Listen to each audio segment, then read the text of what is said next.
to guess really that they realize where the American people are, and we saw that in the election results. And I do think that will go down in the history books years from now as the biggest story of the Biden era. What's really remarkable, though, and I just got back from the border last week, is that you still have these mayors that are saying that they will not cooperate with ICE and the feds when they try and go after the over 1 million illegal criminal aliens that pose a public safety risk. You're familiar with this. How do I turn off my camera? 3 out of 4 board of supervisors. What do you mean turn it off? I don't want my face to show. Yeah, you know why? Massachusetts too. They spend between $1 and $2 billion, but they're going to fight Trump every step of the way because not the people of Massachusetts, not the people of Boston. So we'll see. Because I'll go. No, now you put it on you. Yeah, you said you don't want your face to. You didn't. Oh, okay. So I did the opposite. No, I want it off. Oh, okay.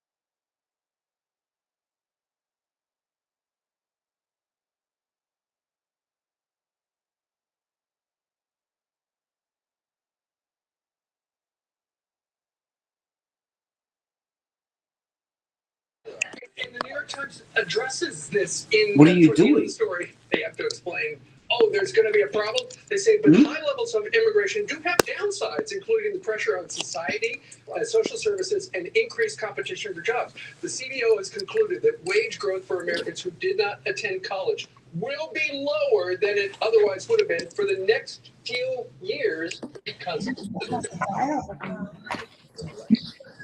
Found it?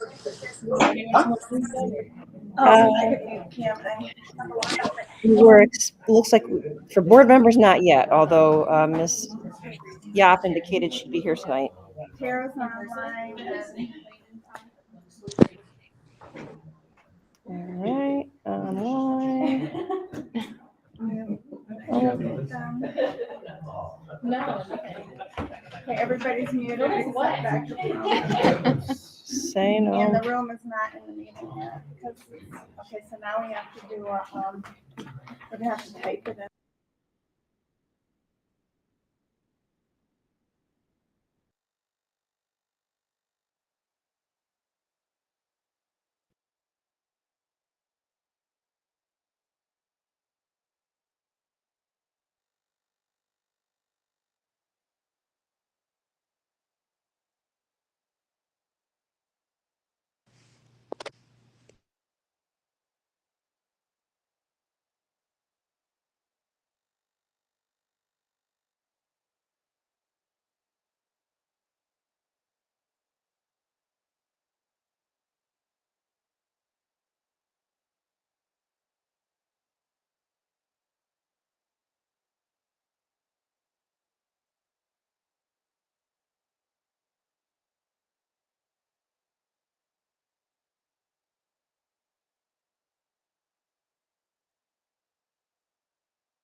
I'd like to call this meeting of the Newington Board of Education to order for Wednesday, December 11th. The time is 7:01 p.m. Please rise for the Pledge of Allegiance.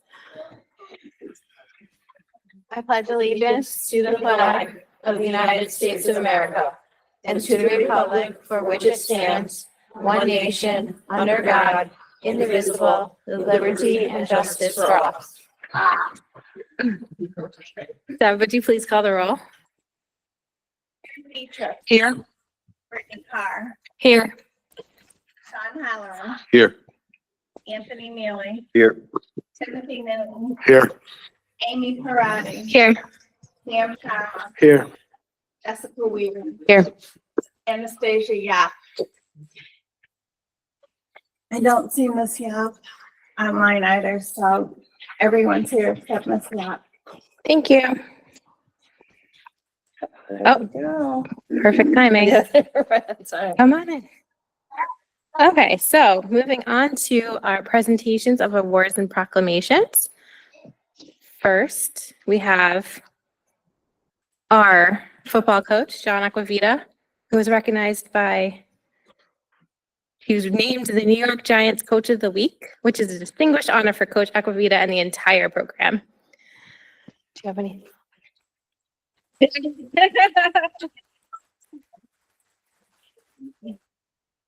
Have them come up, but what Yes, I'd like to add is, it was an absolute pleasure to watch our guys in action this season. It was thrilling, having attended many of the games, and though the last game didn't go our way, we still had a, we had a fabulous season, and it's in large part, and just so you know, off the record, I got colleagues come up to me saying, "You guys got a great coach now." So that's not a bad thing. Anyway, we are very pleased and proud of our team and obviously your contributions as the coach. And hey, getting named by the New York Giants is not a bad thing. So congratulations. And correct me if I'm wrong, it came with a couple $1,000s, right? Yeah, As they, a- part of the package is they donate some money to the football program.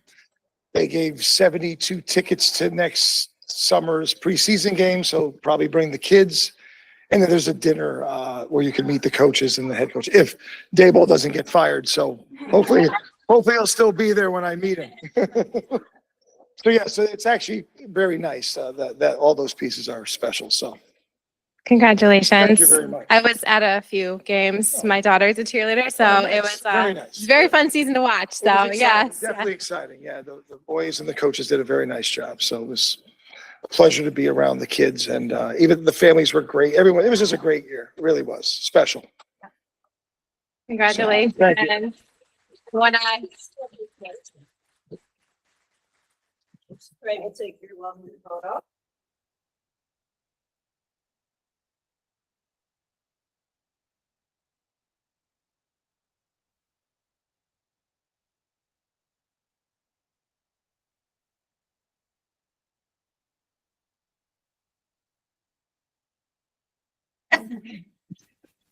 Good evening, everyone. So, Coach Acquavita, I think one of the, obviously, he's been around the game for a little while.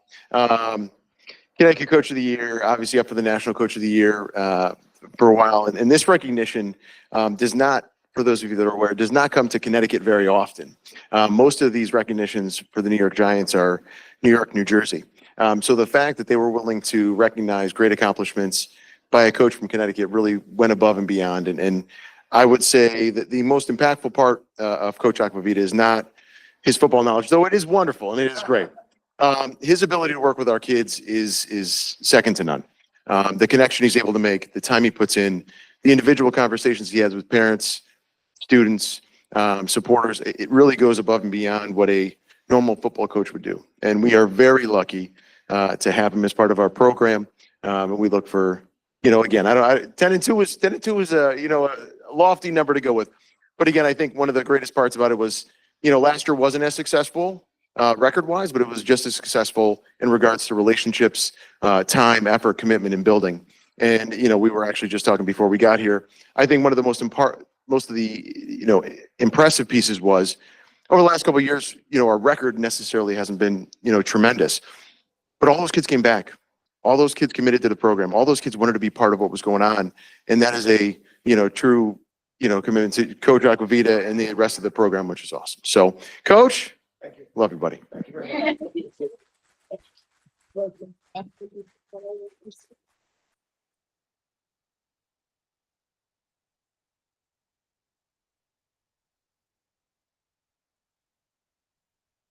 Okay, we'll do comments at the end of our presentations or recognitions. The next one is our everyday hero. Dr. Bremer, I'll turn it over to you.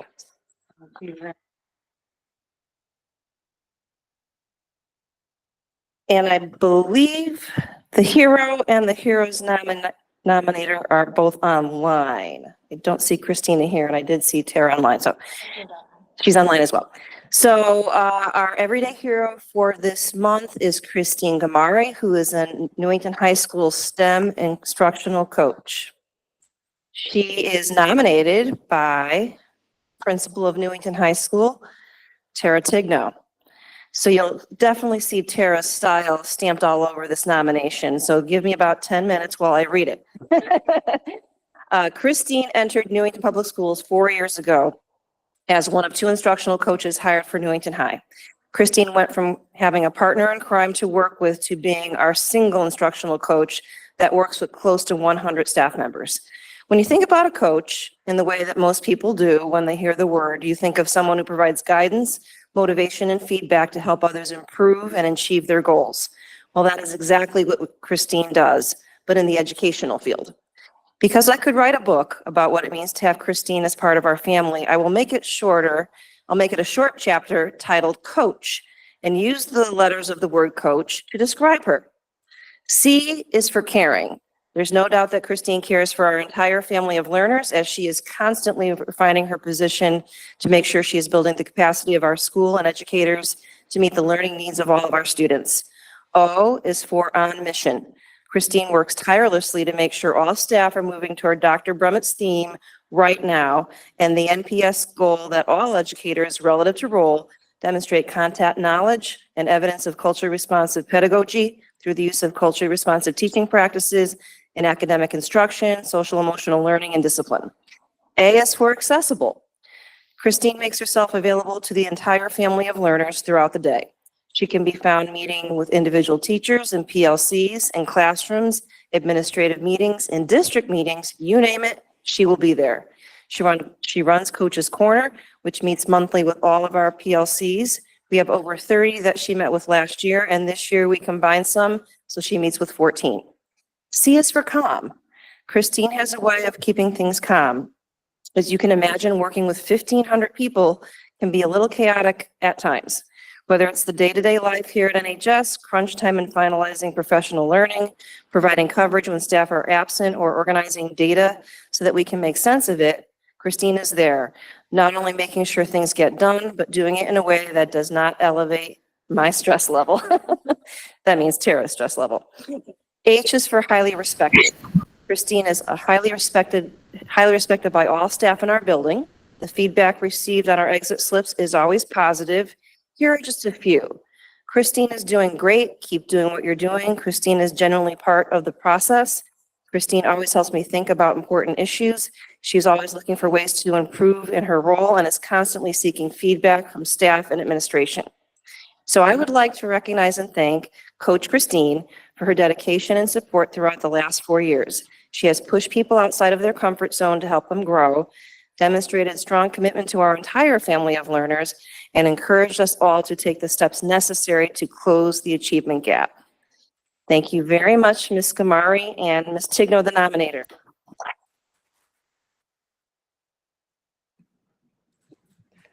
Congratulations. Ms. Tigno, do you have anything to add to your chapter? I do.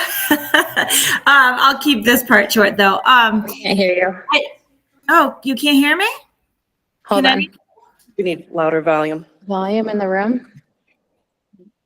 We can't. IT is on it. Now? Yes. Yeah. Okay. First of all, I just want to say Christine and we would both be there tonight, but I told her to go home because she lives about 45 minutes away and I wasn't sure with the weather what would happen. And she does have children at home. So I did tell her to go home. Otherwise, we'd be there. And although the chapter may have seemed a little long, it's only a small portion of what I could say about somebody who's truly exceptional. So Christine, congratulations. You are well deserving of this honor. Thank you so much. I appreciate it all. I'm incredibly humbled by it, and I'm so proud to work for a district so steadfast in its commitment to equity. And I know I'm a better person and a better educator as a result. So I just want to thank everyone for who's been a part of that. Thank you. And stick around because we'll do comments a little bit later.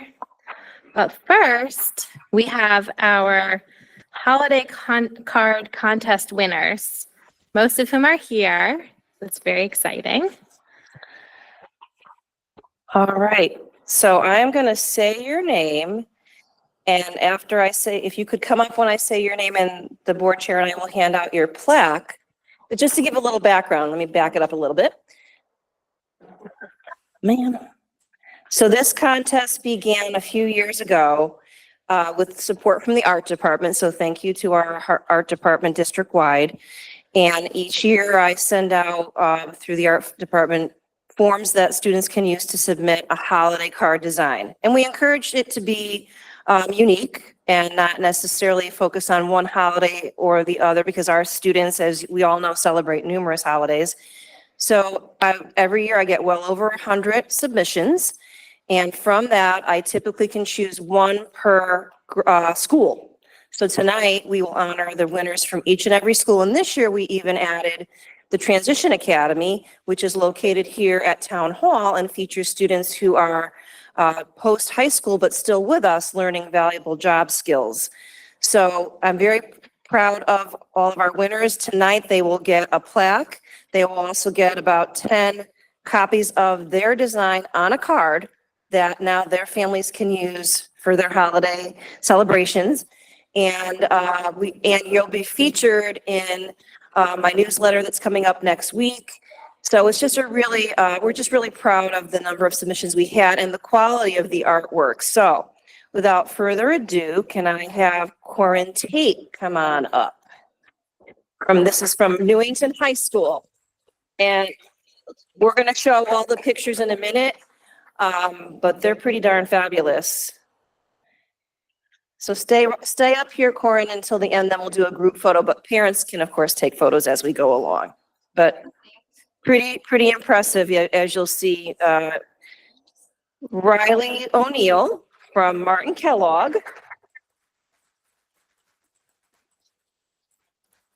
And Riley's in grade 5. Corin, I didn't mention, is in grade 12. And again, we'll show their designs momentarily, so stay right up here. Karen Benroy from John Wallace, grade 6. Are you here tonight? There she is.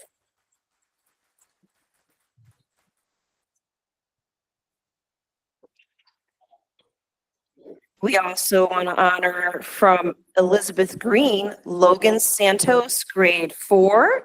Come on up, Logan.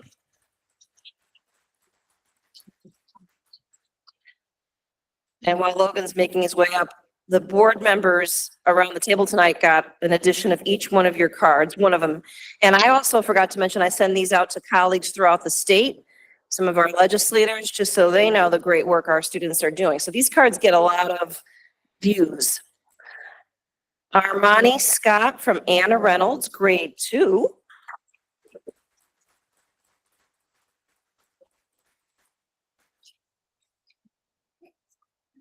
Pretty impressive for a second grader. Where do you see it? Margaret Martin, Ruth Chafee, grade 4.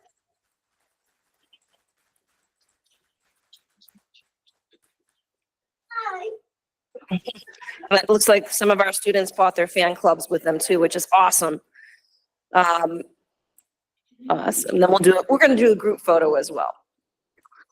Let's see here. And then Avery Forgione from John Patterson, grade 3.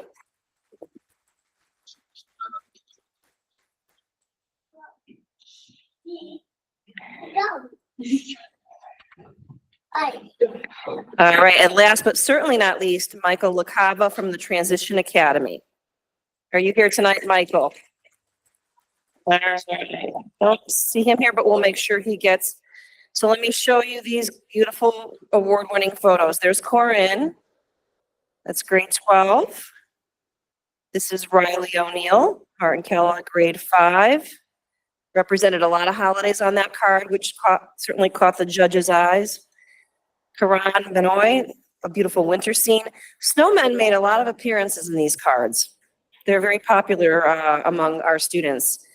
Logan Santos from E Green, lovely snowman and fireplace igloo scene. Armani Scott, beautiful snowman in the snow. Stacy Margaret Martin, grade 4. Happy holidays to the world. I thought that was a nice sentiment too. And let's see, Avery Forgione, happy holidays. A lot of different scenes in there.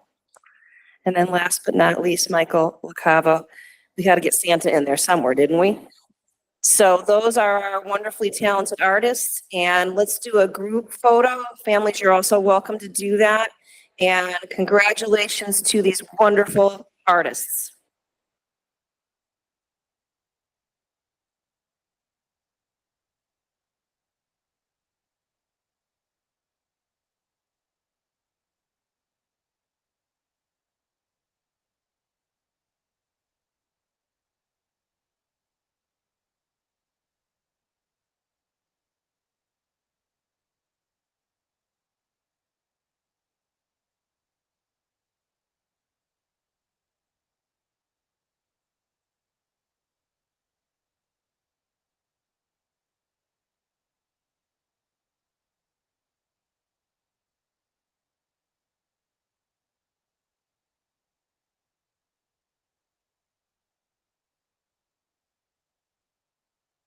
All right, I would like to open this up to board comments. Ms. Weaver, Mr. Holleran. Love Fest. I've been voluntold that I should go first. To all of our winners, Christine Gamari, thank you very, very much for the work that you do, Everyday Hero. I always say it's not enough, especially for STEM, which is vitally important to prepare our children for the skills they need to be successful and the way we're going to need to manage the world in our country in the future. Thank you very much. Coach Acavita, congratulations. I mean, a fantastic season, exciting, successful, but I think, you know, there's that old adage that it's not whether you win or lose, but how you play the game. And you showed us what that means this year. If they had a 2-10 record, I think we would have still celebrated your successes, but this might be the biggest success that the New York Giants have had all season. I'm a Pats fan, so I can't really stand on too much ground there. And two, let me make sure I have my names right. Corin, Riley, Karen, Logan, Armani, Margaret, Avery, and Michael. Thank you so much. This is a bright spot in a very dark month where the sun sets early and rises late and it's cold, and today it's just miserable out, and this brought smiles to I think everybody sitting around this table. Not just the artwork, some of the amazing artwork you were able to do, but the light that you shone through in your expression of a season of thankfulness, hope, and joy. And it's amazing what a pitcher can do, especially when it's coming from somebody who's so talented. So thank you all.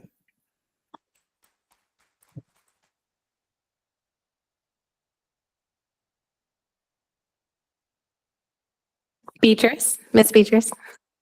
I'm going to only take a second. I do want to recognize and thank our wonderful coaches, two coaches, Christine as well as John. When we talk about coaches, we talk about and think a lot about leadership and what that looks like. And even though we're talking about two different ways we are leading, That leadership is going all the way through everything that we do for all of our students. We also talk about the lasting impact that we model good leadership and we create good leaders. So again, thank you so much for that. And the importance about being part of a team, and that those are life lessons that we all cherish as we go through our own journey, however that looks. So thank you very much. And again, as Mr. Holleran said, to all our artists and families, this is my favorite meeting of the year. So I love seeing all the work that you do, and especially the wonderful sentiment, behind it. So happy holidays to all of you, and thank you for your hard work and your beautiful artwork.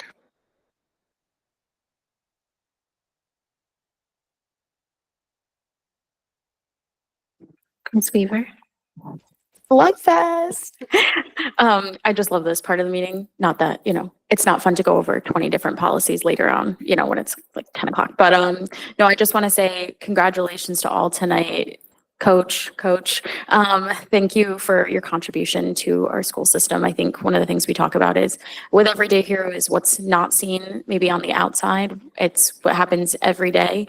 And I think what's so important is acknowledging all the different facets of our school community, not just our incredible staff in the classrooms, but our coaches in the field and in the field. And I think that's just so important. So I wish I was as good as Tara at the poetic nature of giving those acronyms of coach, but I think they embody clearly what our coaches do, both in the classroom and on the field. So congratulations, obviously a huge honor. And I know I had some fellow alum go to games, which were a couple years out. To go back and see it. There's been a lot of hype online and stuff, which I haven't seen in a while. So congratulations. And to our contest winners, my goodness, the level of artistry is incredible. I've gotten a lot of these cards over the years, and it's just incredible to see the talent we have. Every time I'm like, oh my God, I need to take an art class after this or something, or I need to go back to one of our schools and take an art class, because you clearly are incredibly talented. And I just want to say thank you to all the families that came out tonight to support. You have incredible students. So I think one of the things we always talk about here is the portrait of a graduate. We like holistic learners, and to see the incredible artistry that they have outside of just the pure academics is just incredible. So, if anyone wants to come and, draw me a painting, I'll definitely commission one. So put that open offer out as well.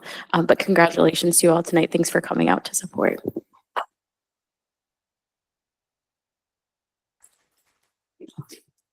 Yeah, just to echo what Jessica said about, families coming out, it's a gross day, obviously, but it makes me so happy that you bring your students here, and thank you to all the students and all the contest winners. The cards are amazing, and I am just blown away every single time I see these cards, and they're just fantastic. So congratulations, and to the art teachers who obviously spend a lot of time with you students. They do a fantastic job as well. And to our two coaches, it's been said, but it's definitely takes a lot to be a coach, and for athletes or for teachers and staff. So thank you for all you do, because at the end of the day, it's all about our students, and that's what we're here for. So congratulations, great season. And Christine, great job teaching our teachers, coaching our teachers. So yeah. Class dismissed. And at this point, I will open up to public participation. So don't be shy if you want to come to the end of the table. State your name and address for the record, and you have 3 minutes on board responsibilities. Any subject.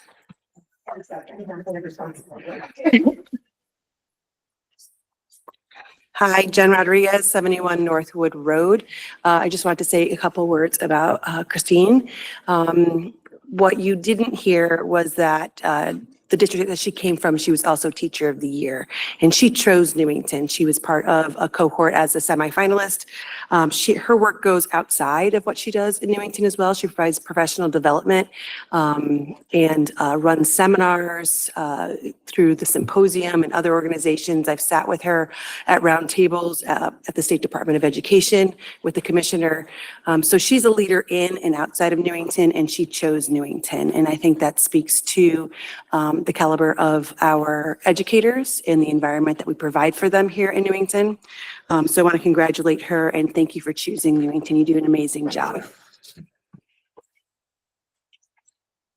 Thank you. Thank you for adding that. That's great to know. Thanks, everyone. Drive safe. Yeah.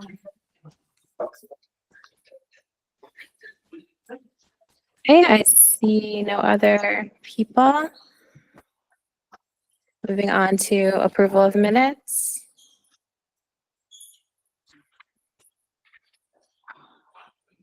Can I get a motion? Didn't want to jump again. I move to approve the minutes from the November 13th, 2024 regular meeting of the Board of Education as presented. Second. We have a motion and a second. Is there any discussion? All in favor to approve the minutes? Aye. Any opposed? Motion passes 8-0. Staff has 11. Oh. 9-0. 9-0. Is she on? I don't see her on. Oh, she's on Deb's screen. Okay. Miss Young, are you there? Oh, I'm sorry. Okay. Right, yeah, it's two different lists. Okay. Attendees and invitees. We'll go with 8-0. Okay. I'll turn it over, Dr. Brummer, to you to introduce our presentation for the evening. Thank you. A brief, before I introduce our team from John Patterson, I just wanted to alert the board that today Elizabeth Green lost power for about an hour and a half. And with Kevin here this evening, I want to give him a big shout out because E-Green has an interesting problem. There's resident squirrels and they like to chew on power lines. And then they, unfortunately, their life ends early, but the power also goes out. But for an elementary principal, when there's no power in half your school, it presents challenges. So Kevin and Jason Plum and his team were able to do all the proper outreach and get it resolved. Of course, today was an early release day, parent conference day, so you can appreciate the scramble. But I'm pleased to report it was resolved in about an hour and a half. But the only sad story is that Rocky did not survive the electrocution. But and this is not the first time that's happened at E-Green. So I want to tell that story to the board in person because it's a very colorful and electrifying story. But now let me turn it over to our lovely presenters from John Patterson. We have Principal Arlene and we have her colleagues. Are they going to come with you?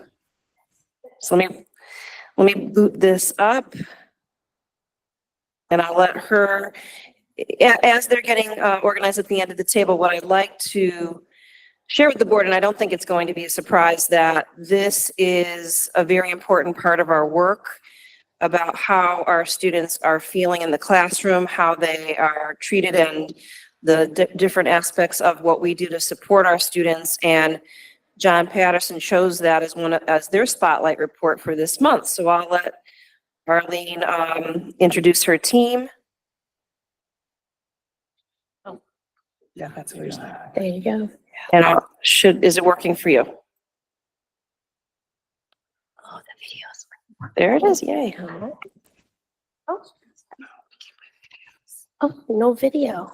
Okay, so I do have, sorry, I actually, yes.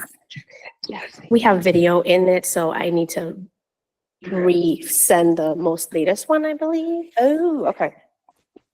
So it doesn't update automatically? I guess not. Okay, So I'm Arlene Torres Ruiz. I am the proud principal at G. Patterson, just like Dr. Brumman has said. I brought myself the amazing Miss Stacy Michaud and the amazing Miss Jill Hinton. They have been my rock. I believe in shared leadership, and one person cannot do it all. So they have been my rock for the last 4 months as a principal here in Newington. So, You're good. no, is it good? Are you sending it to me, Miss Hinton? I don't have permission. I'm asking the person who did it. Wait, that's Uh-oh. It should be in the one that I shared. Sorry, we're not just, I don't know. Okay, I do have my laptop. The videos are just me, that's part of it, so it has to go in there. Let me get these. For our technology support, can you help Ms. Torres Ruiz get on Vivi and I'll come off? Will that work though if she's not in the meeting, huh? I could share it. I can make her a co-host. If you, oh yeah, let's make you a co-host. Thank you, Deb. And then you would be able to take over the screen. Does that sound about right? From a technological standpoint? To share it to the meeting being broadcast out, yes. Beautiful. Well, she'll make you a co-host. So I will go back here. I'll stop sharing. All right, so I stopped sharing now. Is she a co-host now? Not yet. Oh, yes, we are. Nothing here.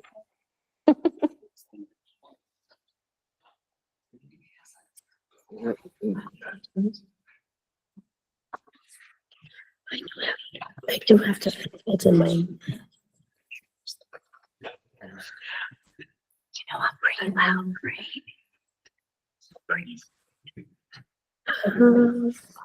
This is fun. I'm great with word. Yes, we're seeing.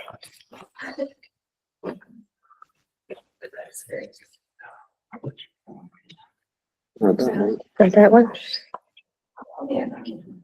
Is it here? There's a tech guy sitting right next to you. I know. I wanted to say what Miss Michaud said. Thank God there's a tech person sitting right next to you. Right over here. That one. Yep. Is the audio in the video? There is audio, yes.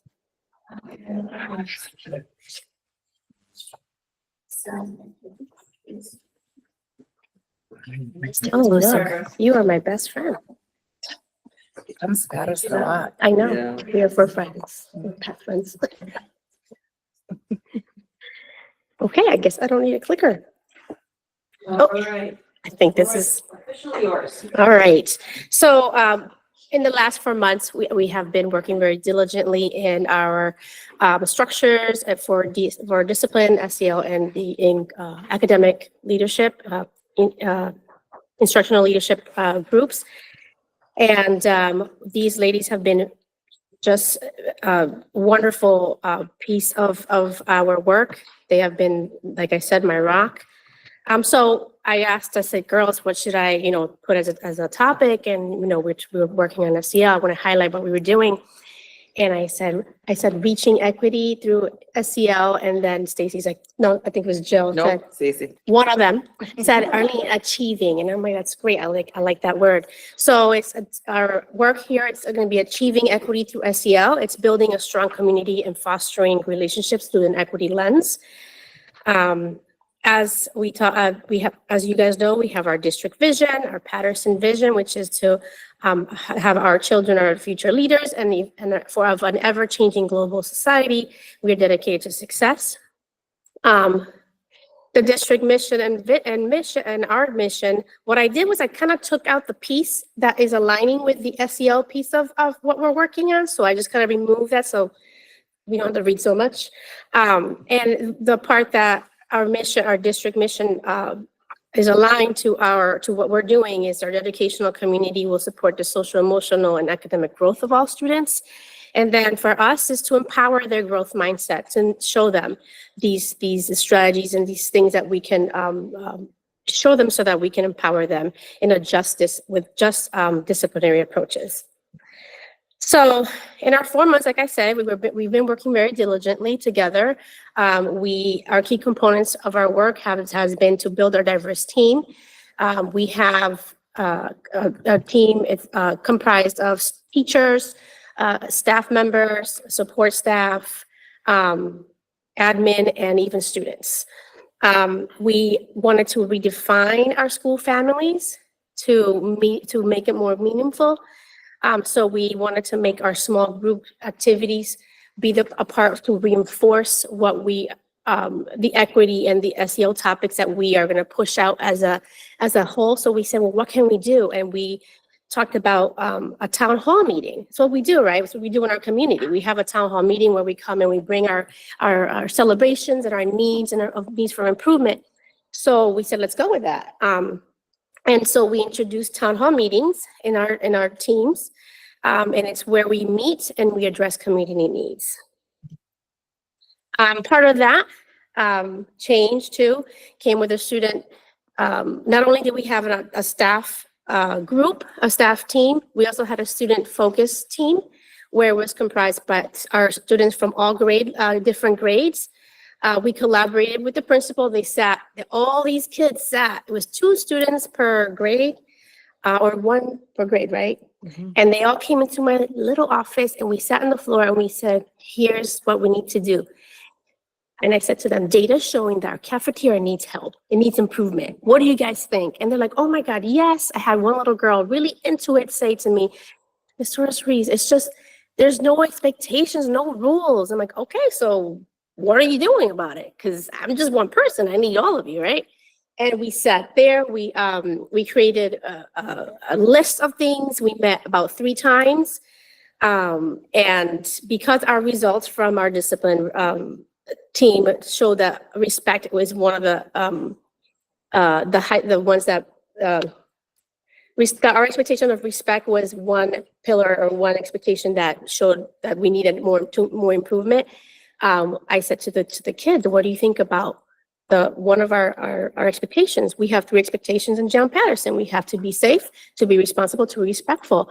And every single student in front of me was like, Ms. Torres-Ruiz is respect. And I'm like, not only was my data showing that, but my kids were telling me that.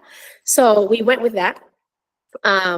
So the results were that we sat down, we created some expectations. It took 3 meetings. The kids were talking back and forth about it, and no, it's too long. And I said, guys, we got to think about it. It has to be short and sweet. So we worked through that. What we learned as a staff, teams, and my students, with my students. So our discipline, which Ms. Hinton kind of leads that team.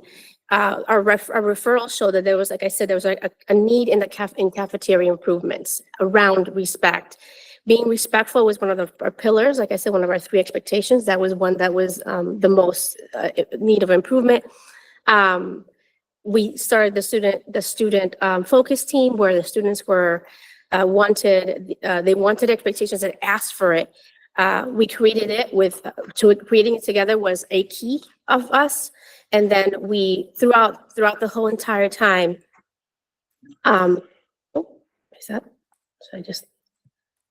we reinforce, while we're doing that, while I was meeting with my students and my staff, we were both creating those relationships as we're coming up with our expectations for a cafeteria. So it's not only were we building a structure, creating expectations, but we were building that relationship together as a growth mindset. So our students focus team, I wanted to share, I wanted them to share what they felt when they were part of it. But like every good experiment, you need a control. So Olivia and Kaya are both students from the student focus team. And then Aiden is a student that he just wasn't in the focus team. He just saw the expectations and we're following. So I wanted to get a little bit from all of them. So this is Olivia. Is it gonna play? I click on that. I did.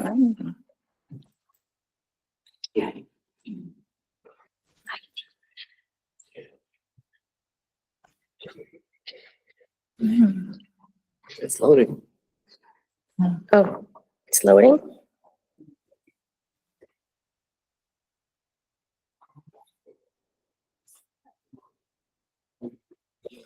Don't you just love technology?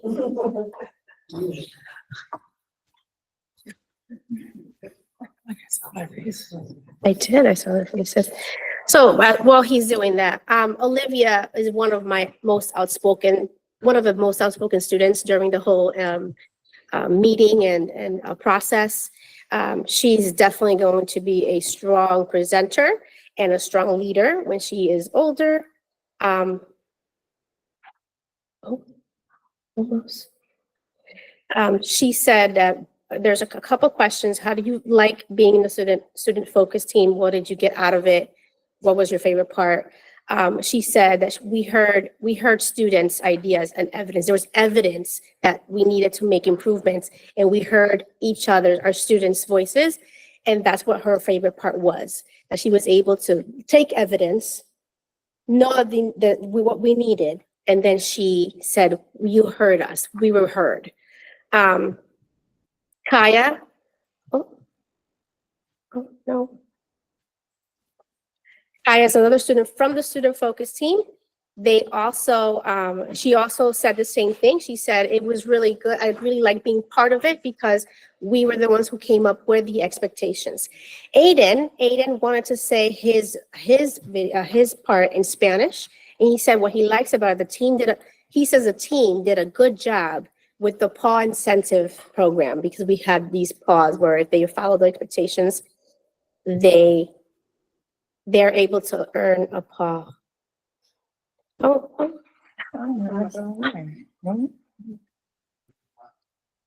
Is it because I'm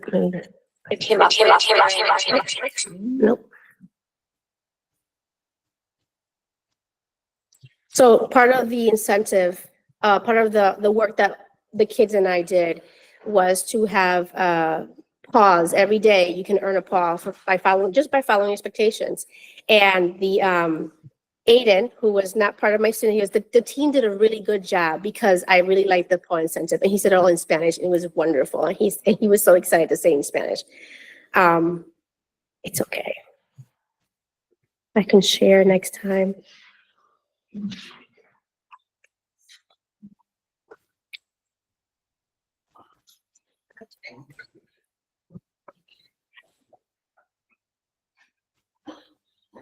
It's okay. I don't want to keep everybody.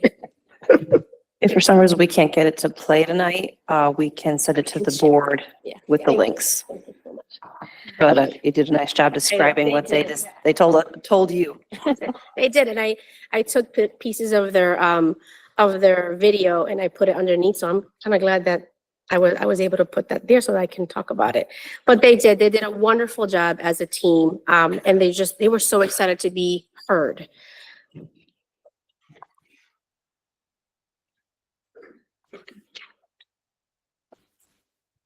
Okay.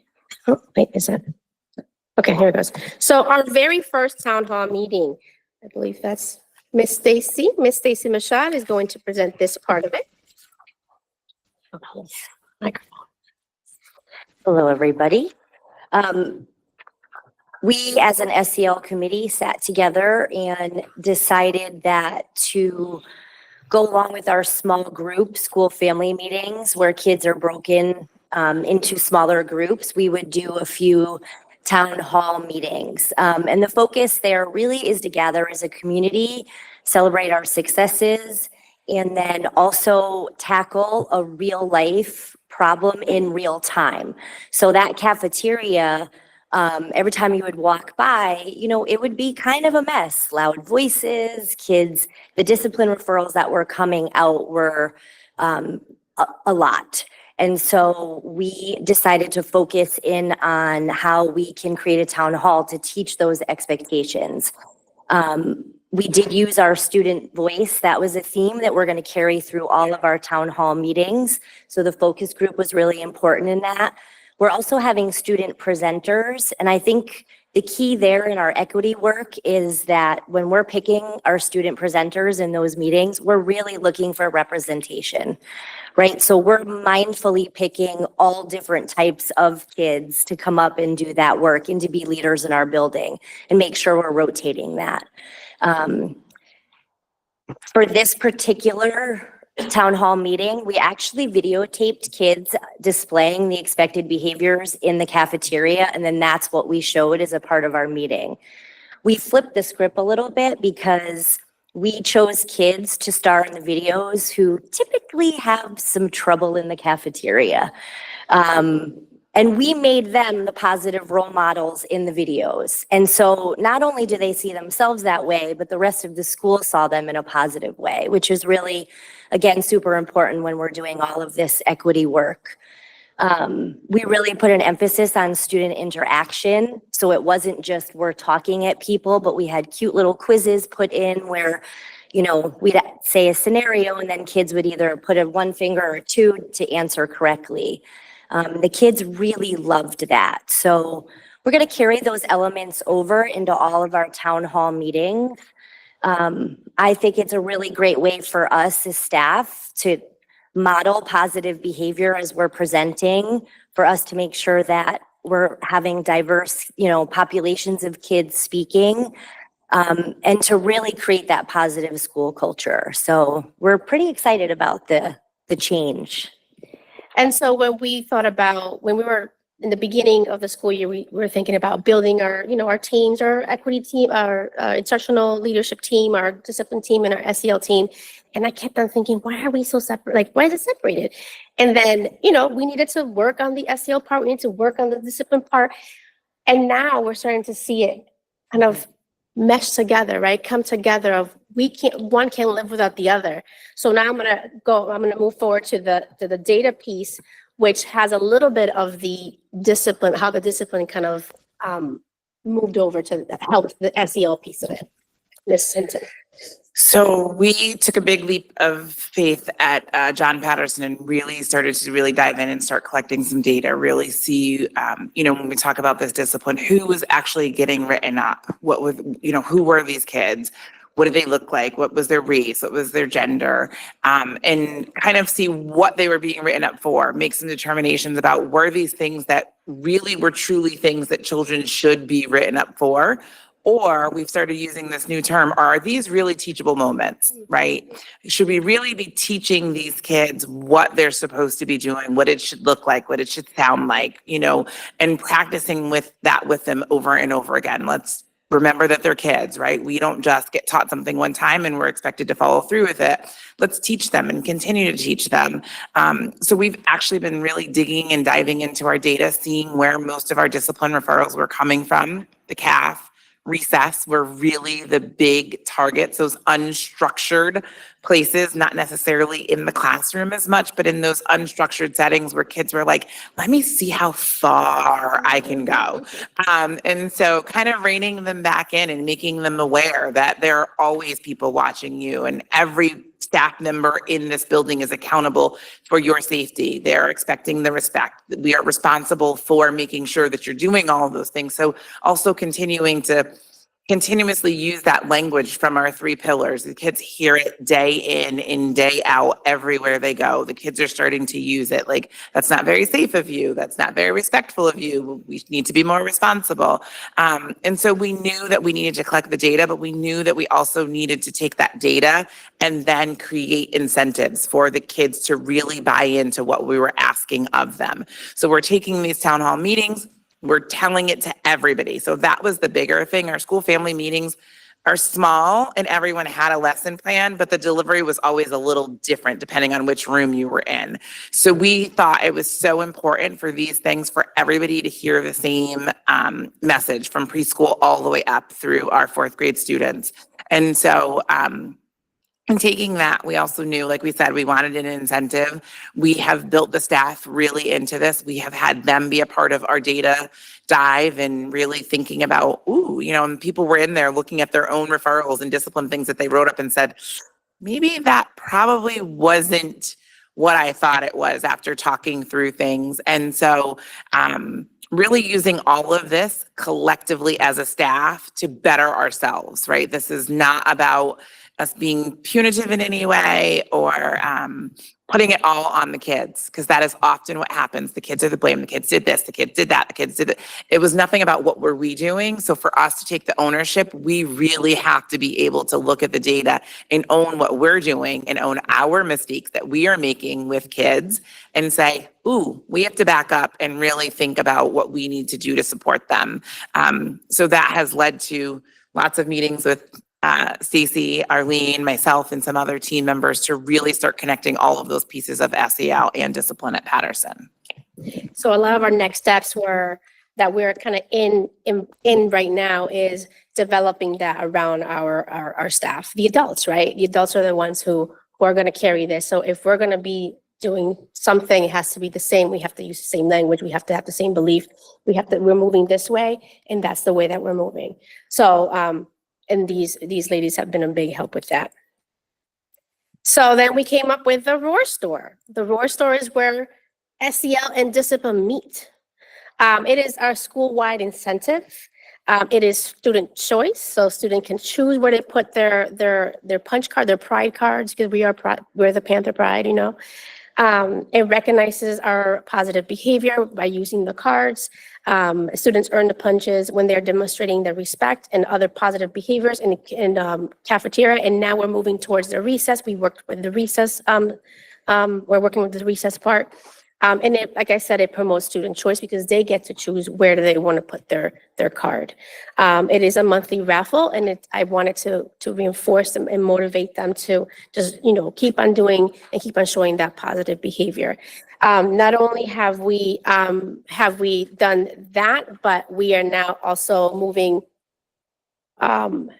We have the pride cards, but we also have cards that, because Stacey made a good point when we met. I said, well, Arlene, how do we know that our SEL, that what we're doing SEL is really transferring in every area, not just punching in the classroom. So we came up with the pride cards in cafeteria. So the cafeteria workers, they're part of our staff. They're part of our family. They're gonna also give them out to those kids that they need that, right? We also have the recess cards where the lunch aide or whoever does the recess duties, they get to give them out when they see that good behavior. So now we're pulling all these pieces and making it into a place where they're getting that chance to show what they're doing, that their behavior is like what we talk about during town hall meetings. So my hope is that, and our hope is that the staff, the impact on the staff is that it increases awareness, it improves understanding around equity and SEL practices. For students, I want them to have an ownership for school culture, so they know that this is what we are, this is who JP, these who are the Panthers are, and also improve understanding and respectful behavior throughout the school. Anything else that I'm missing, girls? I'm telling you, they're my rock. Our next step is to continue to expand our town hall topics based on our data. So it's not only data, not only staff, not only student, it's all of it, right? And community input, continue tracking and analyzing incentive trends, finding and guide targeted PD for staff when we have the data and we look at it. Deepen the relationship. This is the one that I really want to foster, is deepen the relationship through consistent reinforcement of SEL and equity principles, right? I want our staff to be ready, to know, to have that restorative conversations for our students based on what our teams are gathering. So in my closing message to you all, our work is still in the early stages. I've only been there for 4 months, but our momentum is strong. Through the SEL and equity focused practices, we are building more. We are doing a lot, very fast, but good. It's a good fast. And then building, building more, we're being more inclusive, more restorative. That's my favorite word, bless you. Restorative and in a thriving school community. And that together we're shaping their future. We're shaping the way that they are, their growth mindset, how they start thinking about society, where they are, right? The community. So we thank you for your support. I know Dr. Brumma has been a really supportive piece of this. So has Kristen, that I know we talked about. But these girls have been, bless you, these girls have been, I'm going to just put it out there. They have been my rock in leading this work. And that's all. Thank you for your support.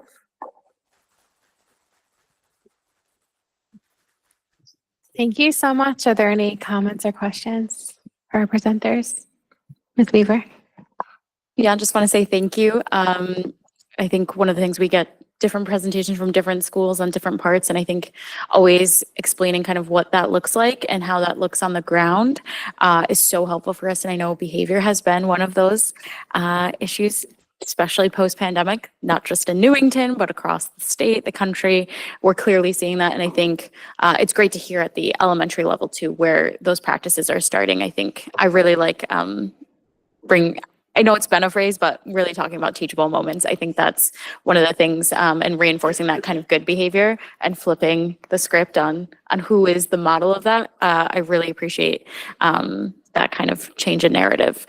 So just thank you. We're happy to hear about more progress. I know Mr. Hall and I went through a lot of data last night on curriculum, so love to see some more data whenever you have it, because it's just always helpful. I think one of the things we love about Newington is it is data driven. The numbers are telling us things, right? It's hard to kind of lie, see where those are, right? And reflected clearly in the anecdotes. So looking forward to those videos after, but just want to say thank you for that. And we'd love to hear, as the progress continues. And I have to say, the data, it does, like you said, it does speak for itself. There's no ifs, ands, or buts, right? You speak in, and you look at the child, you look at the issue, and then you look at the data, and all together it's going to give you a story. And then that's when you're going to make that action. It's about the action. So, Mr. Newton, then Ms. Beatrice. I do think it is important, like you said, to incentivize the kids that are being identified as having an issue, because I was the one who was known as the stir artist. Me too. I could start it and you come in the room and you say, oh, it wasn't him, everybody else was going. But I think that by getting the children or youths to buy into it and then showing a positive side to them does wonders. It just drops their guard, which allows them to allow somebody in, which is what the key is. So absolutely. I like the idea though. You give them to the kids that need it, the ones that need it. So that's that. They need it. They need it. It's like that face. Yeah, agreed. Ms. Beatrice.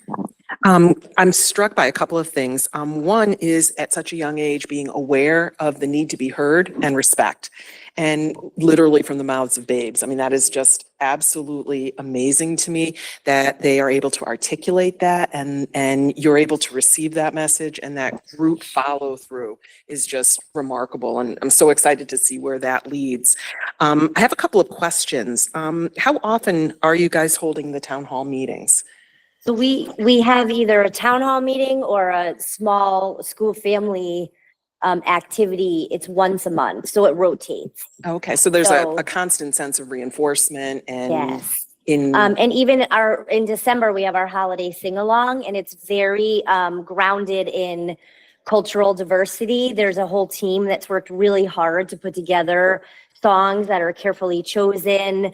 We'll go over our expectations. So even that really has the whole discipline and SEL component to it. That sense of belonging is Yes. something that I've heard so many times sitting around this table, and each and every time I'm struck by that and really impressed by that.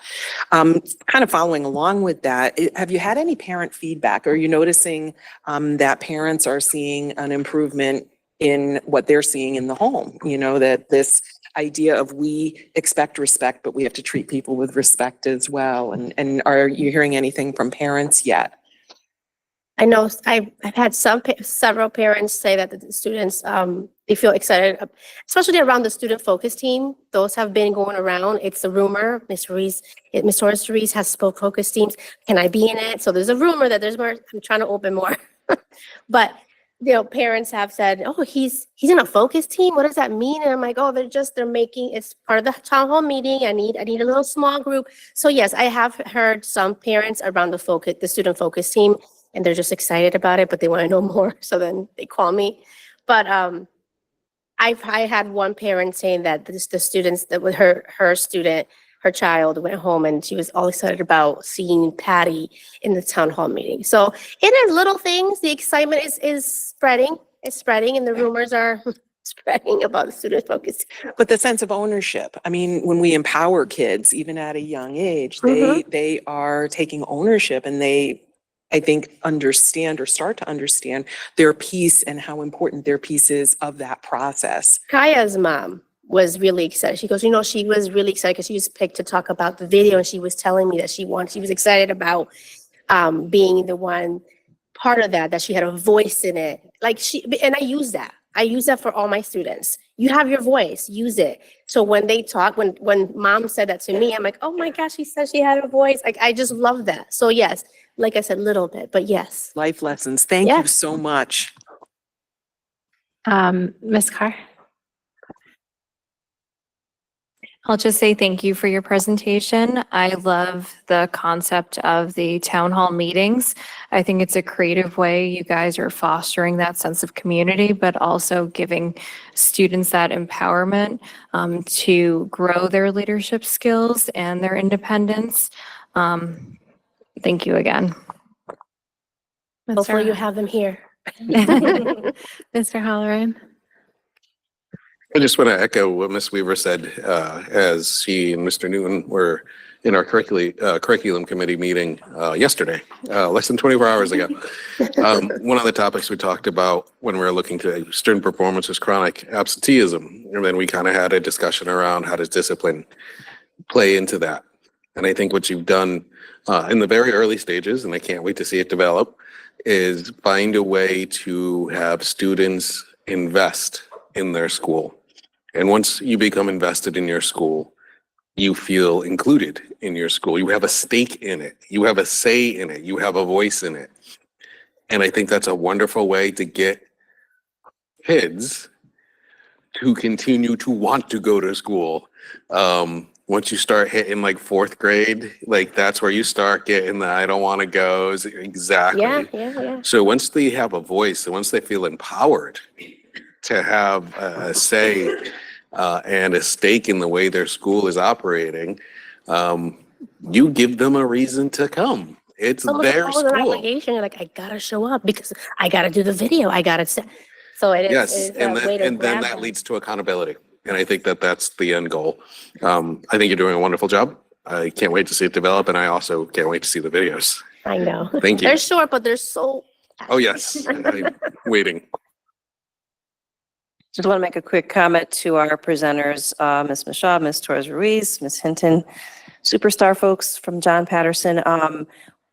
Some may wonder, why are we teaching SEL, social emotional learning in schools? What's the purpose behind that? First of all, it is a state mandate, but we also believe that it is a research-based approach toward making sure kids have a reason to be comfortable in school and a sense of belonging and understanding the parameters. That's where the SEL and the disciplines sometimes cross paths. And I think Patterson's approach is heading in the right direction, and they got a lot of data over there. I've been to their team meeting and they're sorted through piles of it. So it is a really great way to start this process. And for those of you that don't know, Patty is their mascot. Yes. Very, very popular. Very popular. Yeah, just to kind of piggyback on that, I'm in school for social work, so I'm learning all about this, and just everything that in your presentation was just, like I love it. It's just awesome, like the empowering, teachable moment. So instead of writing someone up and disciplining them for it, you can teach them what to do better next time. What happened now? What was I feeling? What can I do next time to make it better and not react the same way or not have the same behavior? So I love all of that. And and just empowering your students. So hopefully everyone gets a chance. I know everyone won't get a chance, but hopefully more people get a chance to be a part of your awesome small groups and focus groups. And just, I love that you're so new to the district. Welcome, by the way. It's great to have you here. But so new and already just getting in it. So we really appreciate all the work that you're doing. And, you know, the positive, the PBIS system, like, is, you know, a good way to reinforce that positive behavior and not focus so much on Restore the negative. our kids, Restore, right? yes, We sort of- exactly. Yeah. Like, I have to say, I just want to, I have to reiterate, I could not do it with these, I mean, without these people. They are fantastic. They are fantastic, and they just make my, what I do and my passion, they just, like, sometimes I have to say, Arlene, calm down. But they do. They make me love my job. So I really thank them. It's a great team, and we're very happy to have her at John Patterson. And did we mention both Miss Michaud and Miss Hinton were former teachers of Former the year? teachers. Yes. We're surrounded I tonight. knew that, yes. Amazing. Any other comments or questions? No. Thank you so much. We really appreciate your presentation. Oh, yes. What's that for? Oh, okay.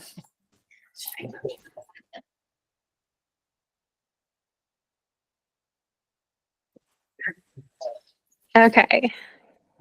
And now we have our student representatives. Abby and Michael, take it away. Oh, we have a presentation again? Yes. Of course. We do. I just got to make sure I'm. Always. There it is. And how the presses. There's another other committee. Oops, where's that? All right, here we go. To click it again.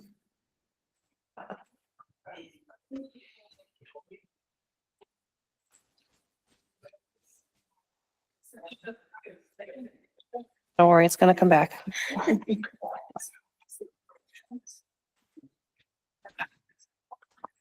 All right. Hello again, you guys. Good evening. Hope you guys are having a great holiday spirit. December is upon us, so hope everyone's celebrating appropriately and staying safe as well. But let's move inside NHS. So in NHS, we're officially halfway through quarter two. Progress reports have been released, and parents are looking forward to that as well. Students attended the SERC Youth Summit, which raised social and equity awareness in the school.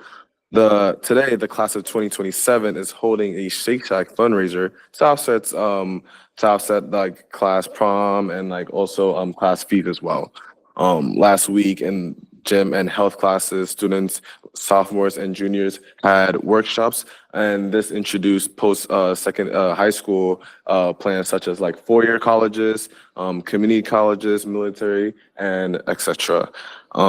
We have our Winter Spirit Week, which was created by our student council as well. So Monday we have Candy Cane Day. Tuesday we have holiday accessories. Wednesday we have Ugly Sweater Day. Thursday we have Vacation Day, and then Friday is Pajama Day as well. We had our alumni panel, which was presented to our seniors, and some alum that came to represent was Megan Hitlian, our former Senior Board of Ed representative, Maggie Woods, who was the student council president for the 2023-2024 school year, and then we also had Maya Galicio and so much more, and they shared out really great advice. As a senior, me personally, they shared out really great advice, how to balance schedules and how to create new friends as well, being out there, and also being they highlighted a lot of their learning that they learned from NHS, reflects on how you could use such such qualities in the outside world and in college, which was really great. And it was really, it was really touching to hear. It was great to experience. And then we also had the McGee. So McGee, we have 3 houses in NHS. We have McGee, Doran, and Stoddard house, excuse me. And then, so this past week, the McGee house decorated, like they had a holiday themed door decorating competition. And Miss Tigna was I had a meeting with her yesterday, and at the end of the meeting, she was like, "Oh my gosh, you have to film this TikTok." I don't know if she's here.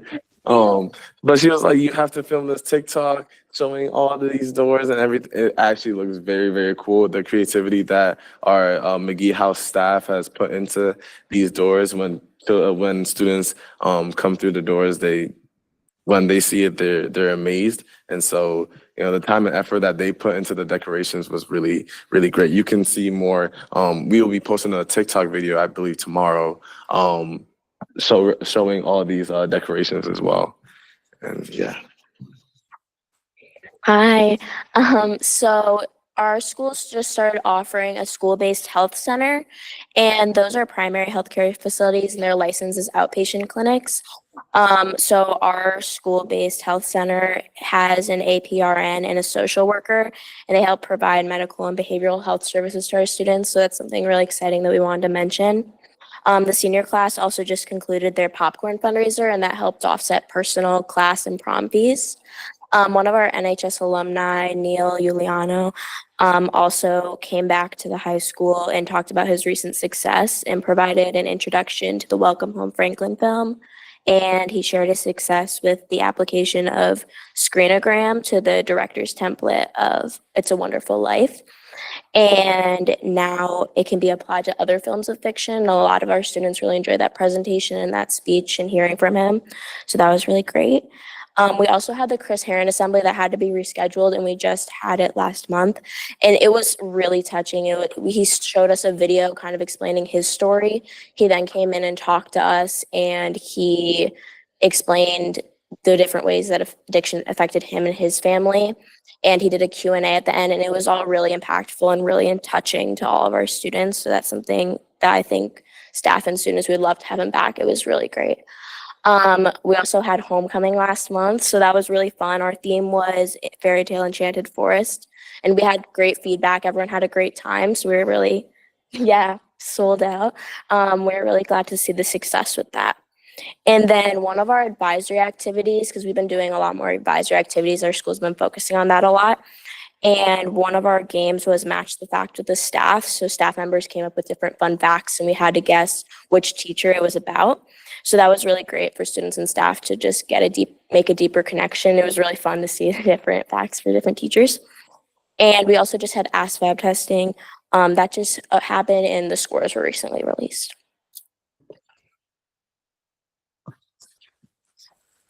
So now we move on to our clubs. Our DECA club is holding their sneaker fundraiser, which helps offset DECA fees, and is also selling new tie-dye shirts made at their upcoming meeting as well. FBLA, with many other clubs, teams is accepting new and unwrapped donations for teens and adults. And our student council officers attended the CAS leadership conference, and we did this helped us. I lost where I was. There we go. This helped us learn the importance of communication, teamwork, and positivity throughout the school, and how we could represent that as leaders as well, which was really touching as well. Our chamber choir is also getting ready for their New York trip, and they're leaving on Friday. I know everyone's really excited for that. And yesterday they held their annual winter concert at the high school. I went, a lot of friends and family went, and everyone did a great job. So that was really exciting to see.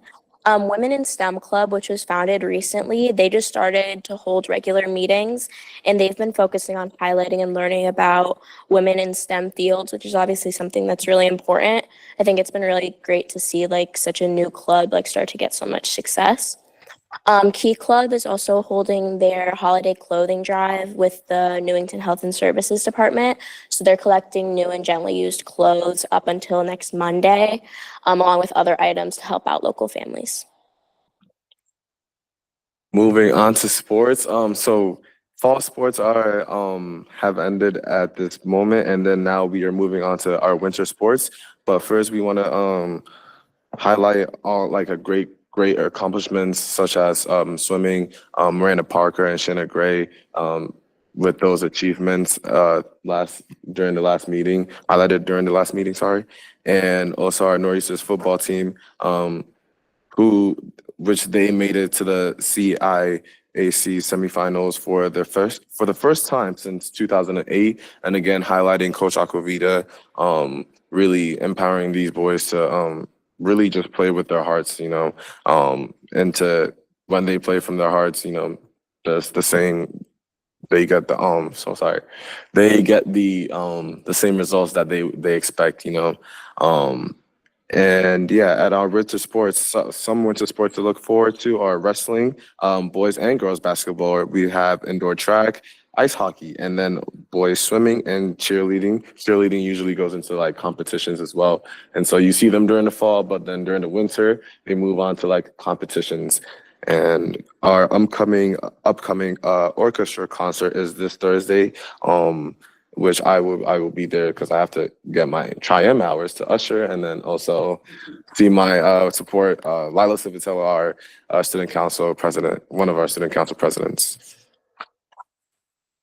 And then just to close it out, we have some special shout outs. So Isabella Longo, who was one of the Board of Ed reps last year, she won the Young Woman of the Year award for her outstanding service at NHS. She founded Link Crew and a bunch of our other clubs. She's really involved in our community, so we really wanted to show everything that she's done. Adrian Bielski, who is another one of our STUCO officers, was also awarded the November Superintendent's Outstanding Student of the Month. So we're really proud of him with that. And then Jalen Manson signed his commitment letter to play baseball at the University of New Haven. So we just wanted to highlight all of these students because they've had some really great success recently. And that's all we have for you guys today. But if you have any questions, we'd be glad to answer them. Thank you. Anybody? Miss Weaver. I noticed on the special shout outs, we didn't shout out your incredible performance and on stage and backstage at our wonderful, because I know it was before, our last meeting was before your incredible performance in Little Women, but I was there opening night and let me just say, wow. It was a absolutely amazing show. We were laughing, we were shocked at the end. And it was just a wonderful performance. So I just want to give you both a shout out, both stage crew and on stage acting. Very, very impressed. My partner was like, oh my gosh. I literally laughed out loud. Like he said he like goofed and gaffed at your performance as the old man, as the grandfather. So I was like, amazing. So just want to say congrats because I think one, we want to recognize you at the end of the year. This is always a fun time of year, but it is not a easy time at all for you guys. You are everywhere doing everything. So I just want to put that out there. And I know the chamber trip will be nice, needed break, although I know you'll be working and doing a million different things in the days that you have. So I just want to say thank you for once again upping the ante with your presentations. And I think one of the things I always ask, especially, I ask often, but like, how's the mental health? How are people doing? I know it's one of those times of year too, where things are difficult sometimes for students and the days are shorter, the nights are longer. So I always like to check into and get your pulse on everything, especially now that I know college apps are in and all that jazz, the maybe illusion of relief there. Yes. So it's mental health in the high school. For me personally, I've seen a lot of people are excited, but also excited to go home for the holidays and stuff. Our students really do put in like a lot of work and effort. Some of my friends, my fellow peers put in always they're putting in effort to make sure their work is done on time, make sure they're studying for like all their tests and stuff. And they really do deserve this upcoming break as well because they put in so much work, time behind the scenes outside of school, especially being involved in a lot of clubs and all that. They put in a lot of work and effort into those clubs and into their schoolwork.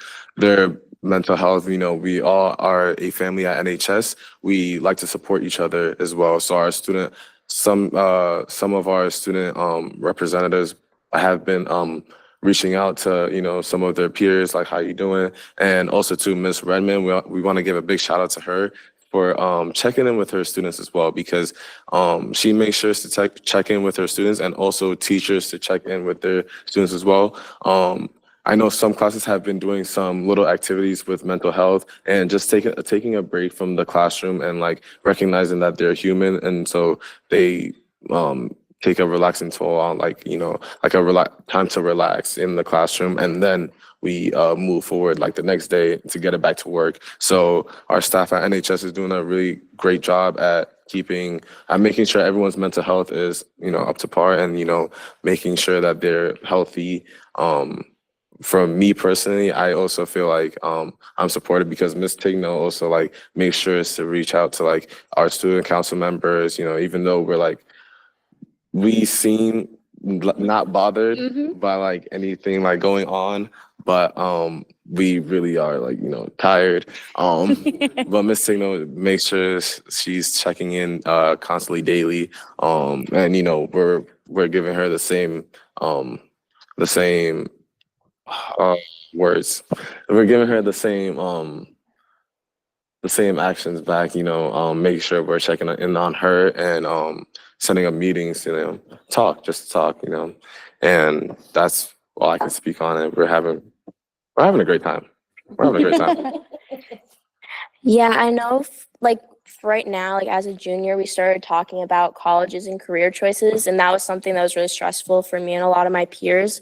But the fact that counselors did those presentations with us and they explained all the resources we have, so like Ms. Kyler especially, I set up a meeting with her, and just knowing that we have those resources available to us, like going into such a stressful time, I think is really important. And I have a lot of friends who struggle with mental health, and I hear them talk about all the resources they have at the high school, like counselors, Miss Arnett, Miss Kyler, all these people, Miss Tigno even, like all these people that just work so hard to help all of us get through these stressful times. So I think it's definitely a hard time of year, but I think at the high school, we are really fortunate to have the resources to help get us through that. Awesome. Thank you. And I just want to give another special shout out to our former Board of Ed, Isabella Longo, because she was also incredible in the show as well. As if you guys just don't do enough. Really, you students are incredible examples for our community writ large. So want to say thank you. And also thank you to Dr. Brummett for the school-based health center. I'm really excited to see where that goes. I've heard great things about it in other school districts, and just really excited to see how that kind of integrates into our school system.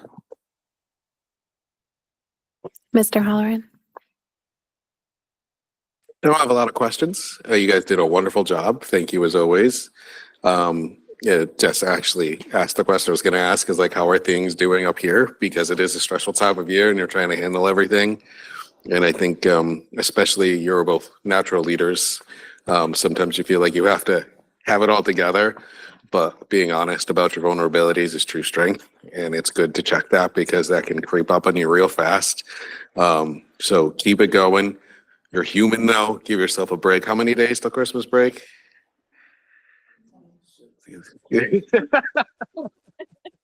A few. I really liked your theme. The themes, Candy cane theme was great. Ugly sweater theme.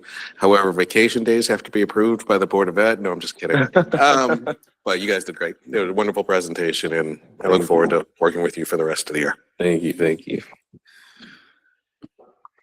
Yeah, thank you so much for being here. Go get some sleep, rest. Yeah, we are actually on our way to get home to like, sleep for the next day. Yeah. Finish out the year strong. Happy New Year. Thank you.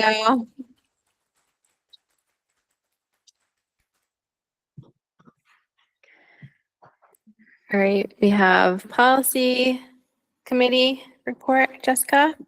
I know you're going to clap after this one too. So I'll probably defer to everything in our later new business items. just FYI again, as I always reiterate, we will be discussing and reviewing 2 sets of policies. The first one for new business item 5 will be the first iteration of our review of all the policies, because my incredible committee is just ambitious like that. And then the next one is a multitude of different kind of one-off policies we'll review and discuss regarding any of the final state mandates that we put through. And then the last one will be of the new business items will be ones that we discussed last board meeting. There were no changes or outreach about any changes to those policies. So we'll move forward to vote. But as always, we just want to reiterate that we have come to a consensus at the policy committee meeting. We bring them to you as a full board. We then give time to discuss, review, bring them back, have them as old business on our next policy meeting, and then also bring them back for a second review and then ultimately to vote on. So that's always the process, just so we have multiple layers of review and discussion on these kinds of policies. So looking forward to later when I can explain all of these fun ones. And a special shout out to Mr. Farisi. I hope he's recovering well today, but he's an integral part of this committee. So thank you. Thank you. Mr. Halloran. Oh, sorry. Do we have any questions, or we can defer to the policy agenda items later? Okay. Mr. Halloran, curriculum. Yes, the curriculum committee met yesterday. Special thanks to Kristen Freeman, as always, for pulling it all together. We went over a lot, so I'll summarize it as best as I can. So we looked at 3 new texts for the curriculum. Never Let Me Go, When My Name Was Kyoko, An Indigenous Peoples History of the United States for Young People, the 21 Irrefutable Laws of Leadership, and the 21 Indispensable Qualities of a Leader. They all fit within the culturally relevant pedagogy that is at the core of how we design our curriculum, because it helps us close the achievement gap. Kristen did a great job of kind of explaining how they'll be used within the course. But we also went through an update on student performance, including looking at the SAT scores from 2024. Keep in mind, those would have been 11th graders who are now seniors this year. So the difficult thing about SATs is that you're not looking at the same group of students every year. It's a different cohort, but you are looking at year-over-year performance. We also included the district performance index to summarize it. Our district performance index is a 76.2, which is above the state average of 70.8. And that is also an increase of last year's performance of 75. So we're headed in the right direction in a lot of places. 61% of students grade 11 met the benchmark for evidence-based reading and writing portion of the SATs. For us older people, we would consider that the reading and writing section of the SATs. And 33% of students in grade 11 met the benchmark for the math portion. That is not entirely out of scope for this state either. Math is a difficult challenge, I think, for everybody statewide right now. So we had some passionate discussion. It was not heated at all. It was actually robust. Thank you. That was the word I was looking for. Also, the NGSS science assessment, which is administered in grades 5, 8, and 11. In the spring, the percentage of students meeting that best benchmark was 57%, 52%, and 65%. As a district, 58% of students met the benchmark above the state average of 49. So we are above the state average there. And I think this is an important point. That is an increase of 20% of students meeting the benchmark from grade 8 to 11, the same cohort. So we saw a 20% improvement in science, which is huge. So we're having some very good success there. We looked at the gaps between our students of Black, Hispanic, multilingual learners and students with IEPs. Those are the groups where the gaps are the biggest between our white learners and all of our other groups. So that gap remains consistent across everything we looked at almost identically. Not the funny, but the interesting piece is when you look at Black and Hispanic students, and just pointed out yesterday, they tend to hover very close to each other, where the gap between our white students is very, very high. And it's been that way since I've been reviewing the data. We looked at the district dashboard for grades K through 8, and during the fall administration, students fell below the expected 80% benchmark. The opportunity gap still exists for Black, Hispanic, and multilingual students, as well as students with IEPs. And we talked about the new benchmark advanced curriculum for our elementary school students. Beverly Lawrence did a great job of explaining how they had a focus group, bus conversations, a lot of anxiety. It's a new curriculum, but most of the feedback she got was overwhelmingly positive as people are getting adjusted. And I think we'll get more data as that progresses and teachers get used to doing it. It fits very well in with our curriculum, where I think some of the feedback we had from before is like they're trying to make it fit, where this curriculum just kind of fits a little bit more flawlessly into what we already have.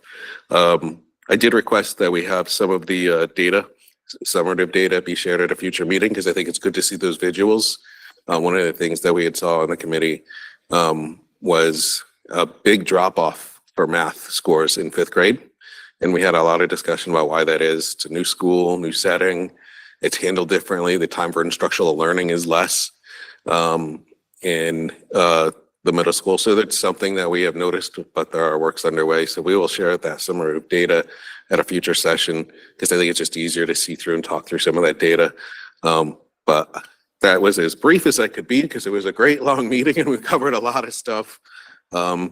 So if there's any questions, now's the time. I just have a quick question, and because you said 5th grade, and I have a 5th grader, and I was in conferences today, and she's like pointed out the whiteboard, so they are doing that building thinking classrooms in 5th grade now. Was that happening at the beginning of the can you just explain why what the hypothesis is, I guess, for the 5th grade?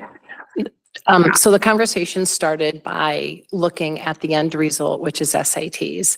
And what I'd shared with the committee is that it's very easy to look at SAT performance data and say, wow, what's going on at the high school? You have to remember that the SAT is really a measure of students' academic growth and achievement for the time they've been in Newington Public Schools. So we need to rewind and see where gaps start to happen. So we did a longitudinal study, 3 years worth of SBA. In 3rd and 4th grade in mathematics, the performance is relatively consistent with the percentage of students at benchmark. And for the 3 years in the row, we see the drop off at 5th grade. They climb back up in 6th and 7th, and then there's another little drop in 8th. There's layers to it. When we talked about sort of heterogeneous and homogeneous grouping, the number one thing in 5th grade is the loss of instructional minutes. So we're not able to have 2 teacher teams in 5th grade because of the number of students. We have to have a 3-person team. What this all boils down to is we really should be providing about 70 to 75 minutes of instruction in mathematics. And right now, schedule-wise, we provide 54. And that's on a piece of paper. You know that children coming in and out of classrooms, it's not, legitimate 54 minutes. So number one, we're looking to increase the instructional time that students are exposed to mathematics, but also in English language arts. We've had those conversations with Dr. Brummett and also the middle school principals. And I think second is probably the level of rigor in mathematics. Anecdotally, what I hear a lot is kind of just listen to some of the conversation like, oh, it's a new school and kids are making a big transition. Having worked at the middle school, the kids come to 5th grade, and I think 95% of them are fine on the first day. The parents have trouble letting go of the 5th graders. But our kids are great. Like, they come in as superstars. As soon as they figured out how to get to their room, they're fine and they're off. So some of the work needs to be with the entire adult community that our fifth graders are strong learners. They transition actually very well. Our fifth grade teachers are pros at helping kids transition. So we need to raise the level of rigor and academic expectations. And we think that those two things combined is where we're going to see the increase. Building thinking classrooms is definitely one of the right approaches to take because we know that students thinking and learning from one another is much more effective than only the teacher saying, we're going to do math this way and it's my way and this is the only way. So that is a component of it. Building thinking classrooms will be far more effective with an increase in instructional minutes. So Dr. Berman and I just had another conversation about that today, and that'll be ongoing with middle school principals. Awesome. Thank you so much for that explanation. Any other questions or comments for curriculum? Okay. All right, we're moving on to, good. Moving on to new business, we have a report for our indoor air quality, and we have Jason Plum here. Hello. Hi. This little sensor. Ooh, a demonstration. Hands on. Fire up. Calculating computing here to be part of the presentation too.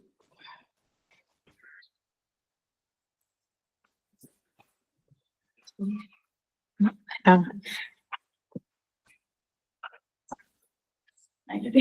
It's booting up, Mr. Plum. It's just the internet is slow.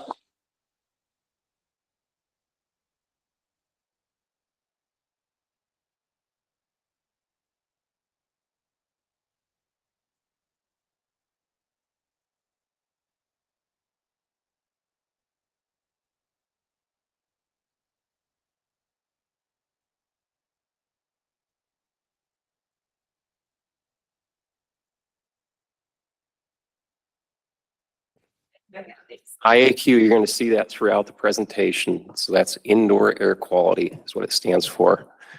And that's an important, thing to have in our classrooms. It's something you kind of take for granted. It's kind of invisible sometimes. We expect the air to be the right temperature and clean and comfortable. So we have a system for the schools, which is called Tools for Schools. And it has a bunch of guidelines within those Tools for Schools. And that's part of this whole program. So the state of Connecticut requires each local or regional board of education to provide for a uniform inspection and evaluation program of the indoor air quality within each school building using the Environmental Protection Agency's Indoor Air Quality Tools for Schools program. So using this whole program. Next slide, please. So what we're kind of looking for at a high level in the program is your building clean? Do you see dust or evidence that it's not clean? Is it uncomfortable? Is it humid? Is it the temperature not right? And there are certain guidelines, requirements for a classroom that we have to keep, for instance, temperature in. We can be very specific about that. Some of these other things, evidence of mold, do you have a belief that there's something wrong with the room that might either be air conditioning, heating, ventilation, or air conditioning, a problem in that, or some other problem like maybe there are rodents in the room or something like that. So we ask a lot of questions of our staff to say, what are you seeing out there in the field? Next slide. So there are many checklists that the Tools for Schools program has. We are required to do 6 of these checklists. So they're listed here. And we're required to show those checklists to the board, which we're doing tonight and we will do each year. We're also required to put those on our website. So if you go out to our Board of Ed website, you're going to see a modification under the facilities section, which has these checklists in it. So I don't know, a little bit distracting. So thanks to our IT department, we had all of the checklists loaded on our Board of Education site. And we had each school's 6 checklists loaded on to the individual schools' websites. We'll show here in a bit. They're asterisk around the ventilation, and the ventilation is one of the more important parts of indoor air quality. It's the longest checklist. It has 5 pages compared to sometimes 1 or 2 pages of the other checklists. and it goes into detail on how the equipment's functioning. We may have multiple types of equipment in the buildings, so we would do multiple ventilation checklists for that. There are around 68 check boxes in that we have to evaluate out at the schools and check, is it good or bad, or do we need to follow up on it? Our kitchen, that last one there, our kitchen staff also participates in one of the required checklists. Sorry, next slide. So here's an example of these checklists. They're also in paper form in here, and as I mentioned, they're digital form out there on our websites. So we go out to the school with the checklist and evaluate, and I chose to do the checklist this year right after we switched over to heating season. It's a good time where our HVAC technician that works for the school happens to be in the system working a lot because we do a manual changeover on the computer system.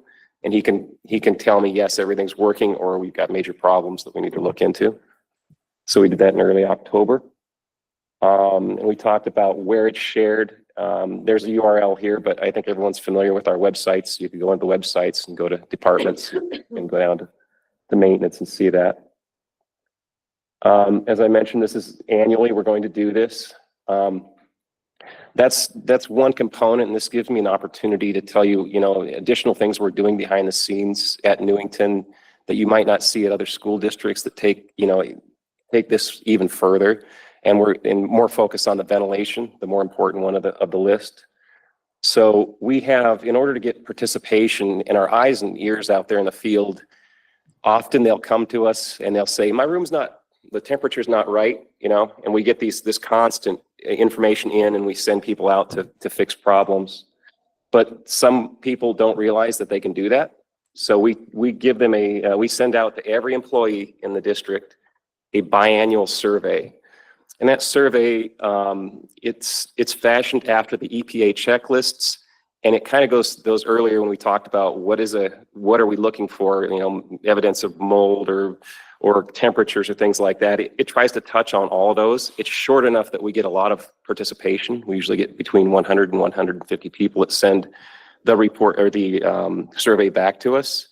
Many of those are like, keep up the good work. Okay, so it's not all bad things that are happening in those reports, but they'll say, I saw a drip or a leak, or I see a stained ceiling tile, and that's something that'll give us guidance like, oh, okay, we've got to go check this room out and see why that is. So we do that each year, twice a year, usually around the time we flip over from air conditioning to heating and heating to air conditioning. This thing that I plugged in earlier is a little sensor. And this is something that was a suggestion by our industrial hygienist on how we could enhance the ability to know what's going on out in our schools. And we take these sensors, we have 175 of them, and that's not enough to go around the school district. It's about 5 or 6 rotations. We've got to keep transporting them from school to school. And we let them soak for about a week in each room. So the sensors, pretty clever device. It's hooked to our wireless internet service in the building. And every 5 minutes, it's giving us a bleep. And you can see, if you can see that from your side of the table or wherever, on there, you're going to see some numbers. And those numbers are temperature, CO2, and relative humidity. So it gives us every 5 minutes a snapshot of what's happening. And we'll look at a graph later of what that data looks like in a graphical form, and we can download it to our industrial hygienists in a spreadsheet form, and they can evaluate it and tell us how we're doing, if it's meeting criteria, the specifics for temp, CO2, or relative humidity. Also, something that that's a big benefit to us that we had to do as part of this Tools for Schools program is we had to go and go to each school and take a full inventory of all of our HVAC equipment. And we've got a lot of it. I personally did it, and we'll show you a map here in a minute of one of the schools. And that proved, we had a transition where we had our HVAC technician retired recently. We had a new person come in, and these are pretty valuable for that new person to understand, like, oh, I just, on a 10,000 foot view, I understand how the school works, what components are in the building, what's heating the spaces, what's cooling the spaces. So it was very handy to have, and we had to do it anyway. So no effort lost there, a good use of time. And we've mentioned it before, the building management system. So we have in our schools the ability through a computer. We've moved almost all the way out of pneumatics, which is a compressed air that used to control all of the heating, cooling in the building, set points and schedules. So we've moved mostly into a computerized building management system for our HVAC controls. So we can sit at a computer anywhere really that has internet access and go in and change the temperature, for instance, in a room, or do some other things with the air conditioning systems. Next slide. So this is a little blurry, but it's the point is all employees, this is our survey that we send out twice a year. All surveys are invited to do the survey. We've got it to, it's short enough that it's not like, if it were 100 items on here, we would probably get, single digit people sending it back to us, but it's short enough, it's quick enough, and it allows a comment section on the bottom to really elaborate on what those problems are. It works quite well. I think we get, a pretty good feedback using this tool. As I mentioned, if you wouldn't mind going back to that last slide. So it's aligned with the EPA checklists. It takes what we thought was important with the EPA checklists out, and it kind of like highlights those. This was modified recently as these tools for schools and these legislative requests and actions and requirements change. The checklists and the verbiage is changing behind the scenes too. So we actually modified this and had it aligned with the most recent version of what we're required to report on. So that was an improvement. Not only do we receive and create reports on what we're getting from everyone, we actually send those back to the schools so the schools can act on them. Some of the, you might see items on here like I've got in my corner I see a spider web. So they'll go out and they'll dust the spider web. Okay, I have a ceiling tile that has a spot in it that appears to be a water spot. That tile will be changed, and I get those back to my office, which with everybody's accountability to say, yeah, that was done and who did it. Some of the things on here are not actionable. So we want air conditioning in our gym, which is okay. We would all want air conditioning in our gym, I'm sure, to be more comfortable. But and I see those pretty much every year. It's pretty much the same people asking for them. And we take that into consideration, but it's, some are not actionable at this time. Next slide, please. So this is that little gadget there on the chair. This is an example of what it's sending to a cloud. So it's not, that actually might be sending right now, but every 5 minutes is one of these little blips on the line graph. And, green here, for instance, you can see the building management system is working properly because it's keeping temperatures to a certain point in an unoccupied mode. And then you see it kicks up during, the occupied mode.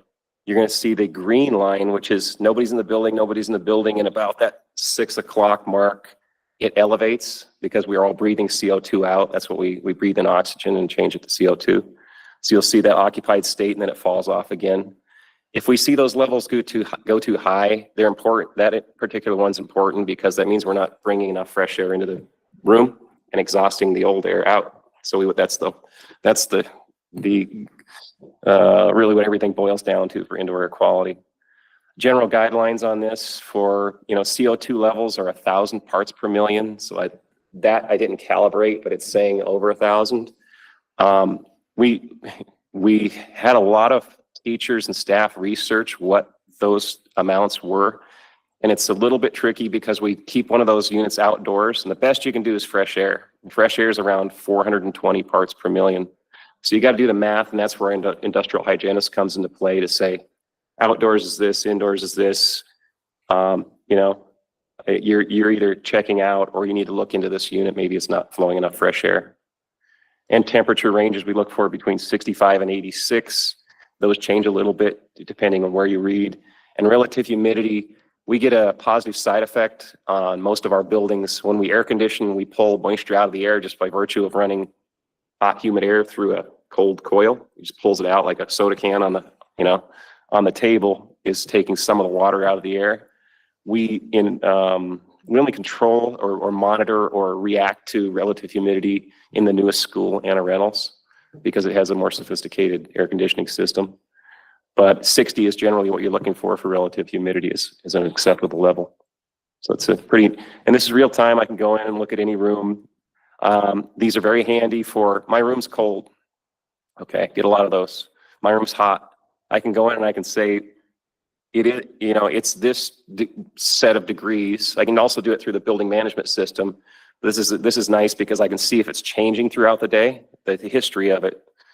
And I can say, well, it's 71 degrees. That's what we have it set for. So we can make changes, or, to me, it's performing well. So I can rest assured that it's performing well. Next slide. So here is Ruth Chafee, right? And you can see, I chose this map because it has pretty much all the types of heating, cooling, and ventilation going on in one building. So from the top, the unit ventilators, those are the units that are, they're holes punched through the wall in the classroom. They pull air directly from the outdoors in through a filter and shove fresh air into the room. Depending on the season, more or less fresh air in heating or cooling. They're in this particular building, they're providing the heat and the fresh air. They work in concert with the DS, which is a ductless split, which is like an outdoor condenser unit with an indoor unit. So it's kind of a split system, they call it. And in the summertime, the orange blocks, the ductless splits, are providing the cooling, but all they do is circulate the air in the room. And those blue squares are providing the fresh air. So everything's kind of got to work together. It gets pretty complicated, and that's why that computer system is invaluable to us to control it. And we've got some radiant heat in here, and the green blocks. And this helps us on troubleshooting because we can understand what zones the rooftop units, they tend to cover a larger area, what they're covering. So just an example of our mapping systems. Next slide, please. Here's what we see when we look into our building management system. For instance, in this one, the white blocks are changeable and the blue blocks are informational. So we can utilize this to change temperature. This is our automation control from a personal computer. It's real-time information. This is upgradable to have tracking, which is what these little devices are handy for. They're tracking. We can look back at the data. These are real-time information, so when we go into this, it doesn't trend to the past. Just what you see is what right now is what you get, and it helps us with scheduling. So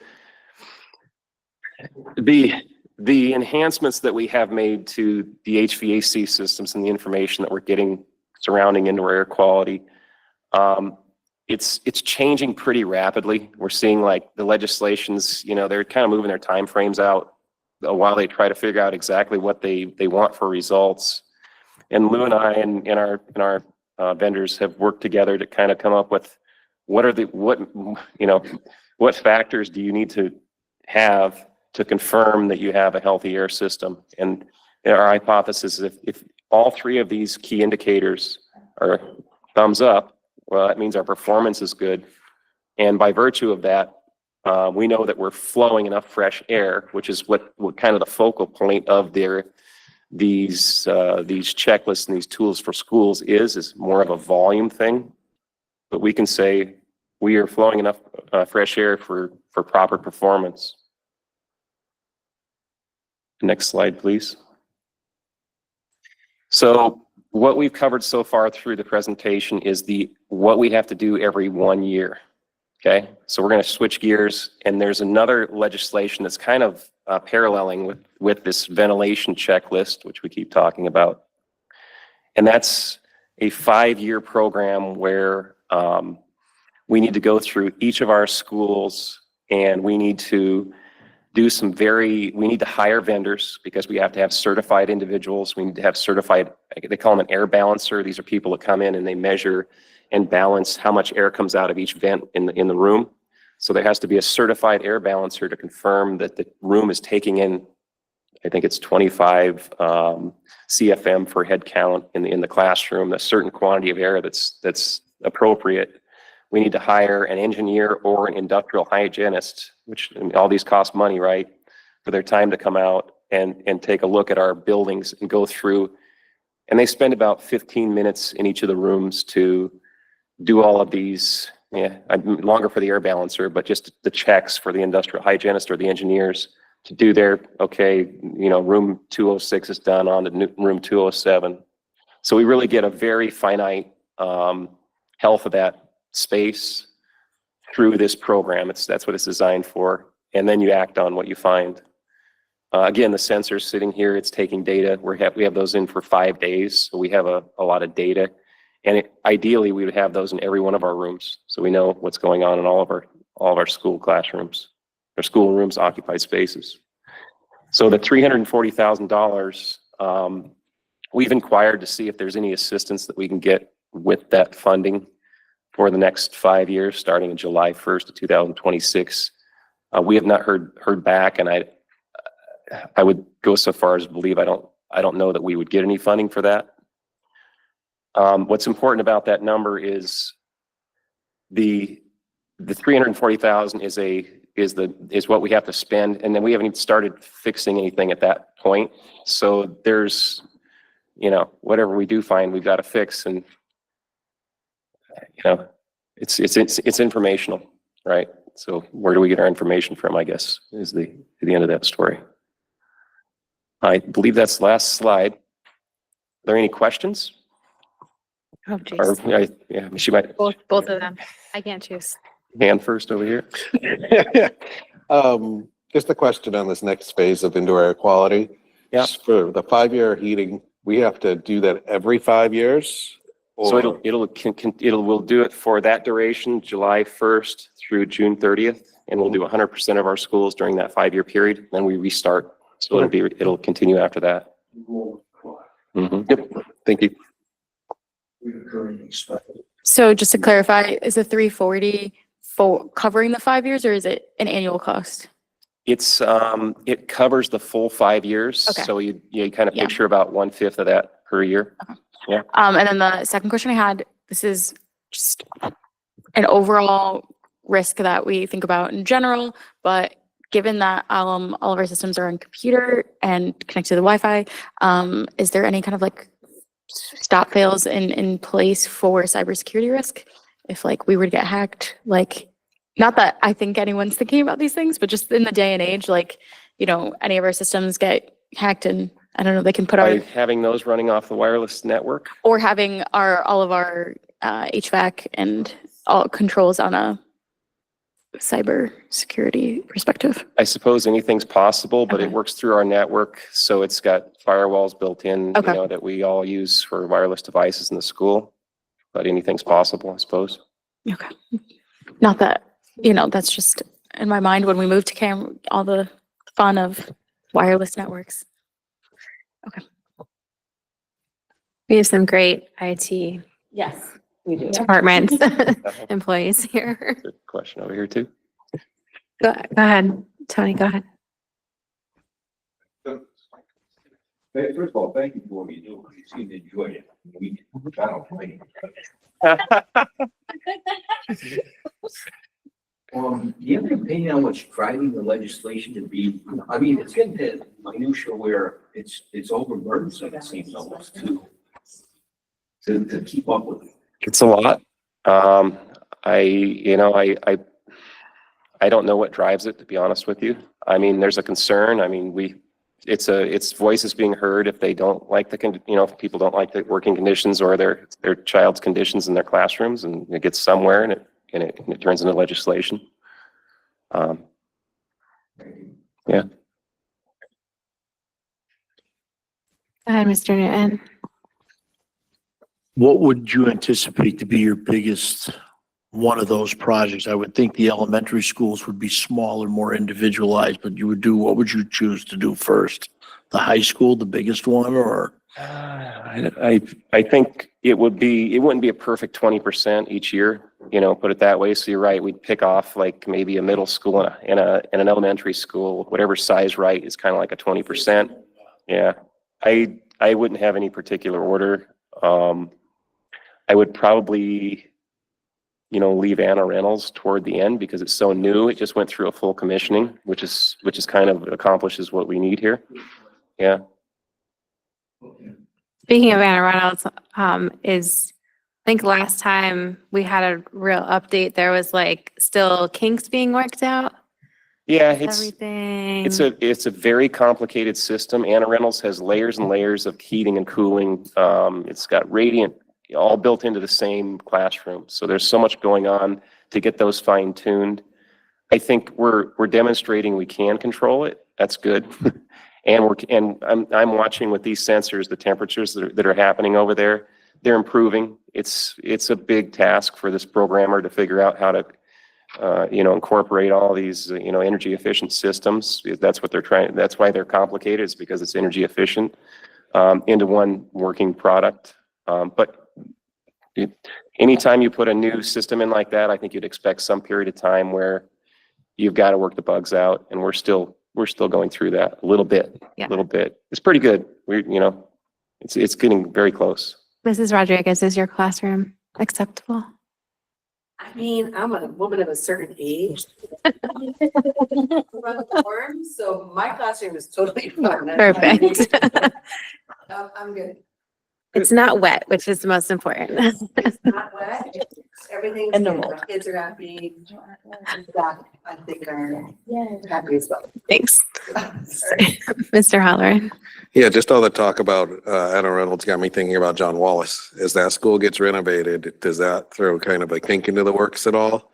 With construction happening, if they've got to make any adjustments to airflow while they're cording off wings and moving kids into temporary spaces? Yeah, we wouldn't. I mean, we'd stay, go to other schools for this 5-year thing if we had to go do the analysis out there. But no, I mean, when it's going to be freshly commissioned, right? Those particular wings. So part of the school will have fresh data on the airflows and the balancing proof. So that's kind of a good thing. Okay, thank you. Yeah.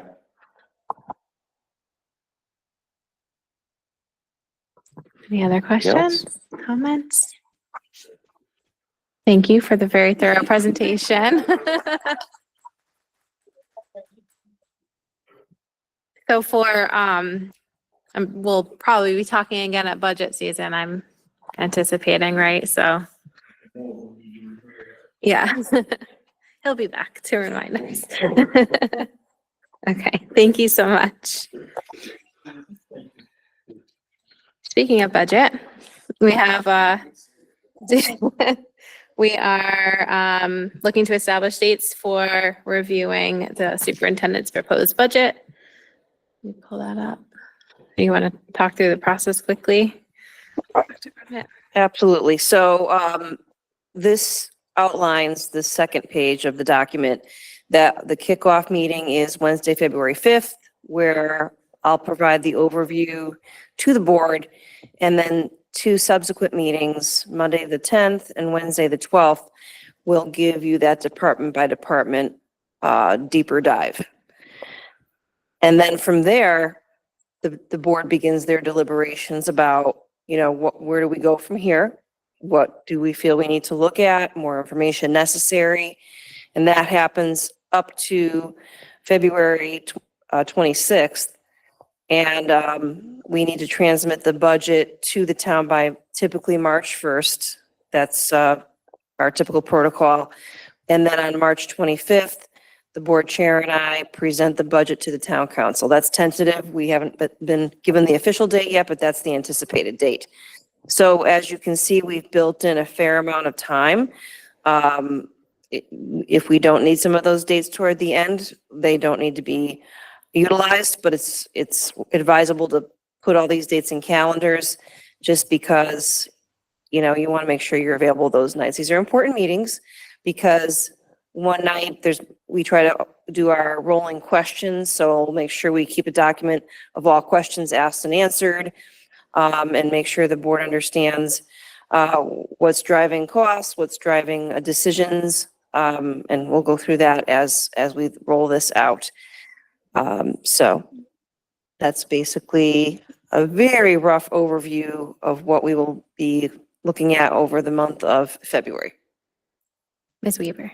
Yeah, just a follow-up question. I know we had talked about the joint meeting with the town council and stuff. If you could just touch upon that. And then obviously these are all they know, but just the public knows, the town council is welcome to any of these They can come meetings to as any well. and all. Okay.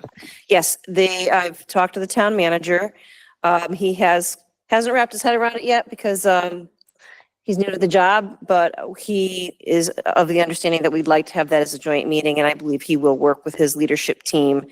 I anticipate that we will have that meeting, and as always, the town folks can come to any meeting, but if they were to come to that meeting, they'd get their booklets that night, and they could really see real-time deliberations by the board. So as we've done for years and years, this is going to be a very transparent process where all of our stakeholders will be clear as to what is driving our budget increases and contracts and other things that we will talk about in detail as this project evolves, or the process rather. Yeah, I think it's definitely, we can do that February 5th joint meeting, because then it'll also give them an opportunity to ask questions during the meeting so that your staff can come prepared on the 10th. Absolutely. And yeah, sending us questions ahead of time is very much appreciated so that we can do the proper research and provide you with the type of detail and information that you want. So having a chance to get that would be wonderful, and we'll prompt you along the way as we did last time. So, yeah, so there's a motion in the packet, and if just everyone probably, well, hopefully has checked their calendar. So if there's any issues with the dates, let us know now. Otherwise, okay, so can someone read the motion? Move the Board of Education officially establish dates to review the superintendent's estimates for the 2025-2026 school budget to include February 5th, 2025, February 10th, 2025, February 12th, February 13th, February 19th, and February 26th, 2025, as outlined in the memo from the superintendent of schools. Second. Thank you. A motion and a second. Is there any discussion? Okay, we're voting on dates to review the budget. Deb, would you please do a roll call vote? Mary Beatrice, Yes. Brittany Carr, Yes. Tom Halloran, Yes. Anthony Neely, Yes. Timothy Newton, Yes. Amy Parati, Yes. Sam Sharma, Yes. Jessica Weaver. Yes. Motion passed unanimously 8-0. Thank you. Okay. Moving on to budget transfers.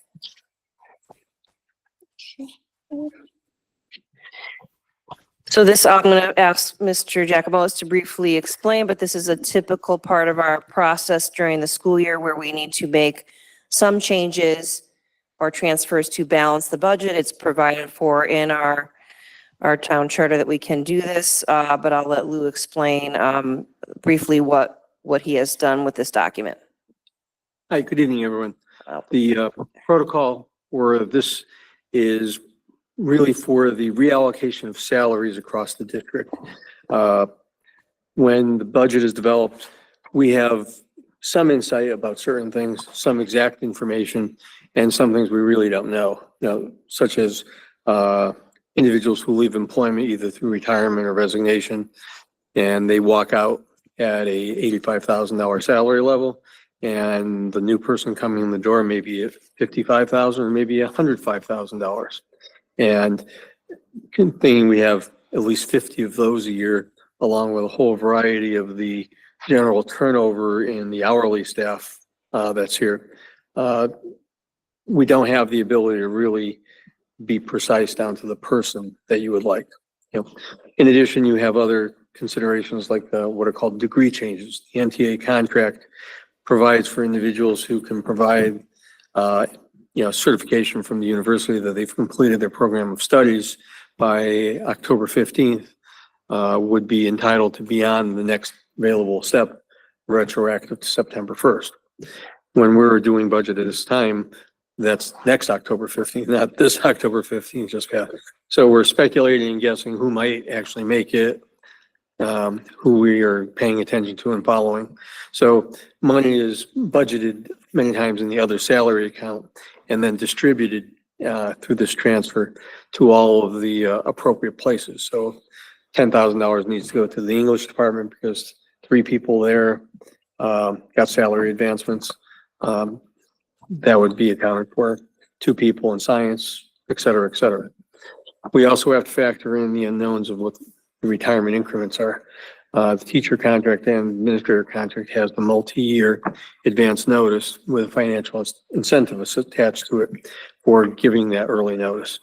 So when that is done, we actually have two things to budget for. In the year that an individual leaves employment, they finish their 3-year advance notice, and midway through the 3rd year, is he stop the presses, I want to stay another year. Well, they're going to continue at their old salary, not the new salary that we budget for. So we have to back up the itemized estimates person by person with a general support fund, because inevitably 2 or 3 people change their mind every year. I couldn't tell you who they are yet, but I will find out in a couple months. So you have things that are, very, very precise and defined to the contract with the step movement and the increment value that's there. And you have other things you just really can't figure out until after the fact. So these address all of these considerations that are here. So this is a net sum zero entry that you're looking at. And this is the impact program by program. I do have to speak honestly on one thing. You'll see there's a $500,000 negative item in reading. And it's like, well, what happened there? Well, when I did budget 6 months ago, I used the wrong allocation percentages across these. So money is just in the wrong place between the 5 big academic programs of math, English, reading, social studies, and science. If you look at the variances between those 5, it's a grand total of $158,000. So when we're looking at it, bad workmanship, relying on the Excel spreadsheet a little too much to do all the work for us. So it has no impact on anything here other than the dollars is in the wrong place, and the magnitude of the correction entry places it where it should be and at what level. So that's the corrected status that will result from passing this motion. So other than that, I want to answer any questions anybody has about this. Just first, just on that, when we do the budget book, can you just make a note? Because when we compare the current budget to the proposed budget, we just want to make sure, like, if there's a large jump because of the allocation, we just want to make sure to note that. Yep. I know it's in the salary, so that's, yeah, Right. exactly. Mhm. Yeah.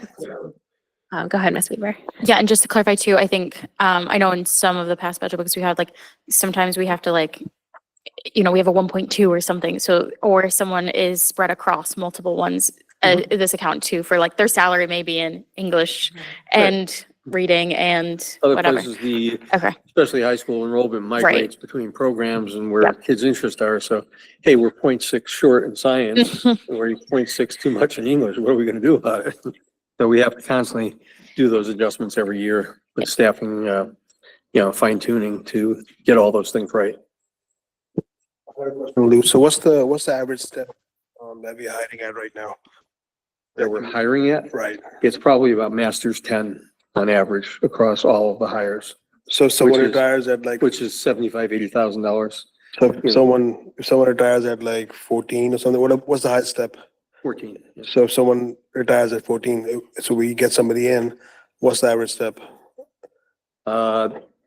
It's been a very difficult market. It's probably close to. Well, the average is. Between masters to CAGS level, is also a gradient that's here. The many times with those individuals who are top of scale retiring out, they're in leadership positions in the schools, either as team leaders at the grade level, or they're a teacher leader, the head teacher for the school having special assignments. Those are not tasks that brand new people can walk into. So, we have to target, and some of the hires are done at the higher steps in the scale because you need an individual with that expertise coming in the door to be able to do the supportive work of the other teachers in the building, that you wouldn't really be in a position with having all entry level teachers. So you want to have a nice blend of experience and rookies. So what about a teacher that's not in a leadership position? If we lose that teacher, what's the average step that we get somebody in at? It's similar, if they're $60,000-$70,000, you'll be getting a $60,000 or $70,000 teacher for the mainstream. All right, thanks. Are there any other questions? Okay, so there's a motion. We have to approve the transfers. If someone could read it. Go ahead. I motion to move the Board of Education to approve the reallocation of funds from one program line to another as proposed by the Superintendent of Schools. Thank you. Is there any further discussion? We have a roll call vote. Mary Beatrice, Yes. Brittany Carr, Yes. Don Holliday, Yes. Anthony Manley, Yes. Timothy New, Yes. Parati, Yes. Sam Sharma, Yes. Jessica Weaver, Yes. passing out unanimously 8-0. Thank you. Thanks, Lou. Hey, and I guess you're not done yet. Review budget account explanation. Yes, just a backdrop why we're doing this tonight as opposed to closer to budget season is this does tie into some of the policies that will be reviewed tonight. So Lou's going to provide a very brief overview, and many of you may be already familiar with this, of what are some of the categories of our budget for purposes of our subsequent discussion with the policies. Okay, all right. So week and a half ago, Steve Farisi approached me about putting together some information on this, saying it was in support of the committee work, but I don't know the real details, whatever he's looking for. So I'm, my answer is I got to be in a little more of a, what you see is what you get, and whatever the implications are, I'll be more than happy to respond to any questions on it, but I don't really know what the exact purpose is. So the four primary drivers of resources the board has their operating budget, the board CIP account, possibly resources in the town CIP account, and the non-lapsing funds. Okay, all four of those are independent of each other. Okay, our board operations budget is what we're going to be doing our 6 meeting review starting in a few weeks. And that is completely under the jurisdiction of the Board of Ed to make decisions about what you spend money on. You have the ability to change anything you want in the budget for whatever purpose the board dictates. It's not subject to town council second guessing or secondary approval. The actions the board takes are, theirs to do that, fits the strategy and the goals of the district. Okay. And 100% of that, appropriation is authorized by the town. There's no partial money. It's, even though we do get state funding and federal funding, which accounts for about 25% of the overall budget, that is not a consideration in the discussion. You get 100% from the town, and that money is, for the use and the discretion of the Board of Ed. Okay. The next one is the Board of Ed CIP fund. And this as a method to allow for some reinvestment by the Board of Ed into their facilities for upkeep. Many times it was painting and carpeting and little things to just keep the building going year after year.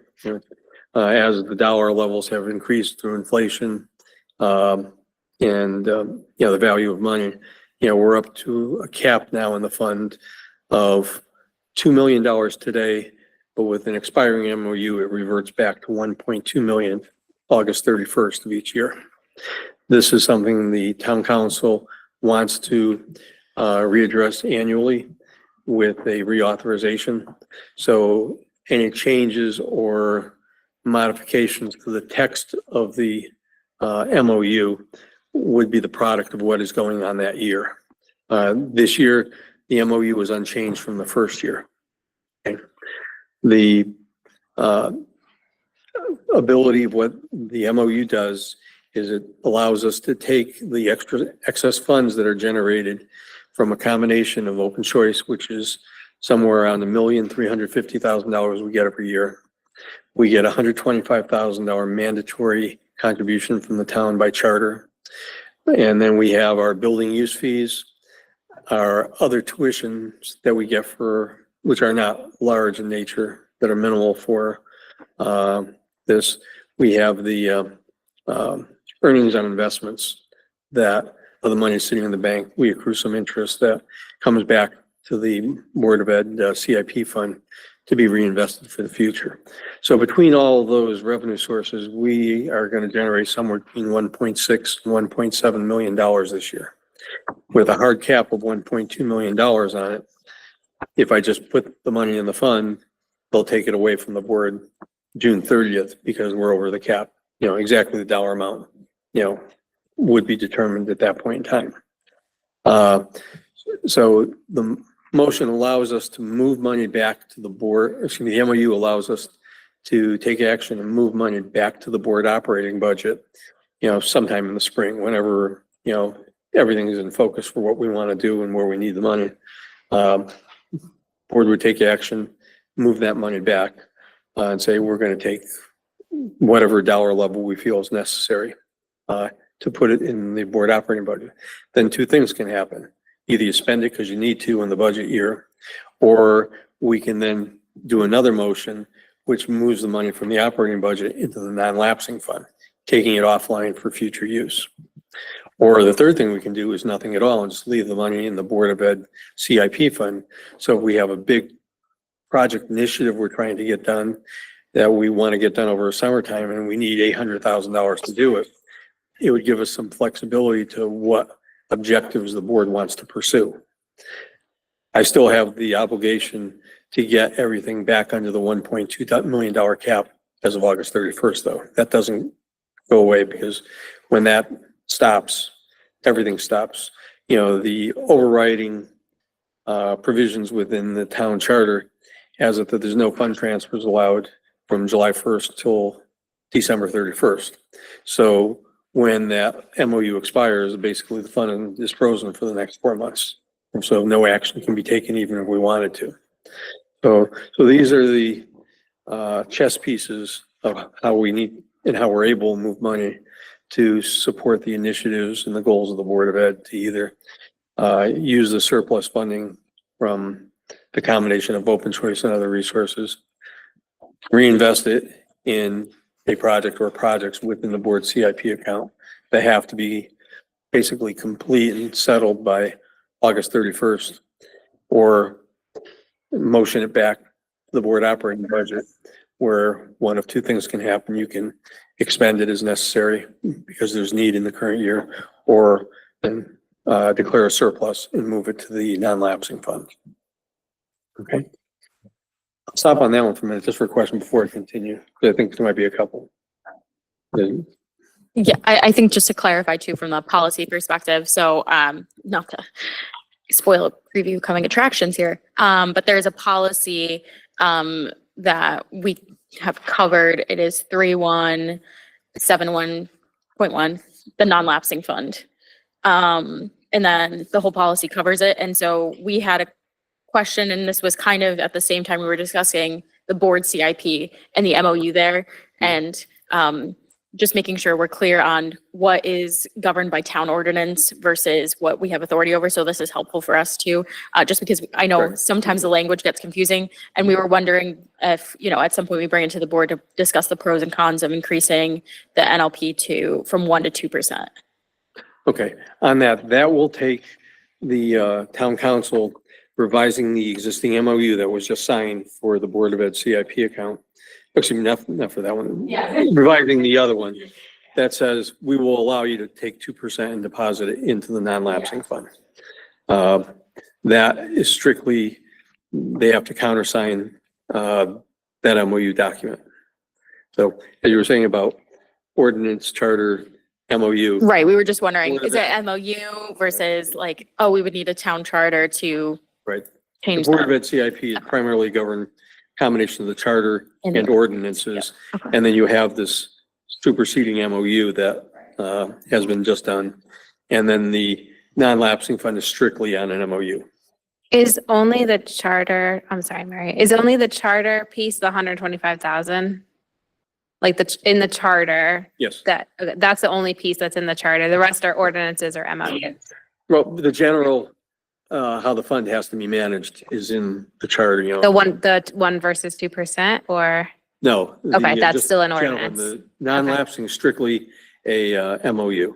Okay. It was created Yeah. in 2016 and that No document, expiration date. correct. Yeah. Ms. Beatrice, sorry. I just have a quick question because I don't know if I'm remembering this correctly. I remember a while back, we had a conversation, the 1.2 million up to 2 million. Was there discussion of raising that to 2 million at one point and Yes, leaving it at that? We were looking for them raising the cap to $2 million permanently. Okay. That has I didn't not make happened. that up. Okay, yeah, I thought I remembered that, but that's not looking like that's gonna happen Not for anytime this year, soon. no. Okay. Yes, right. But when it expires, things just, it's like you rip the document up, you're back to where you were before. Yeah. Yeah. Thank you. Yeah. Yeah, so I guess my follow-up question would be, as policy, we were like, when we want to check this off our list, we did our diligence. But two, does there need to be a broader conversation? What are the pros and cons?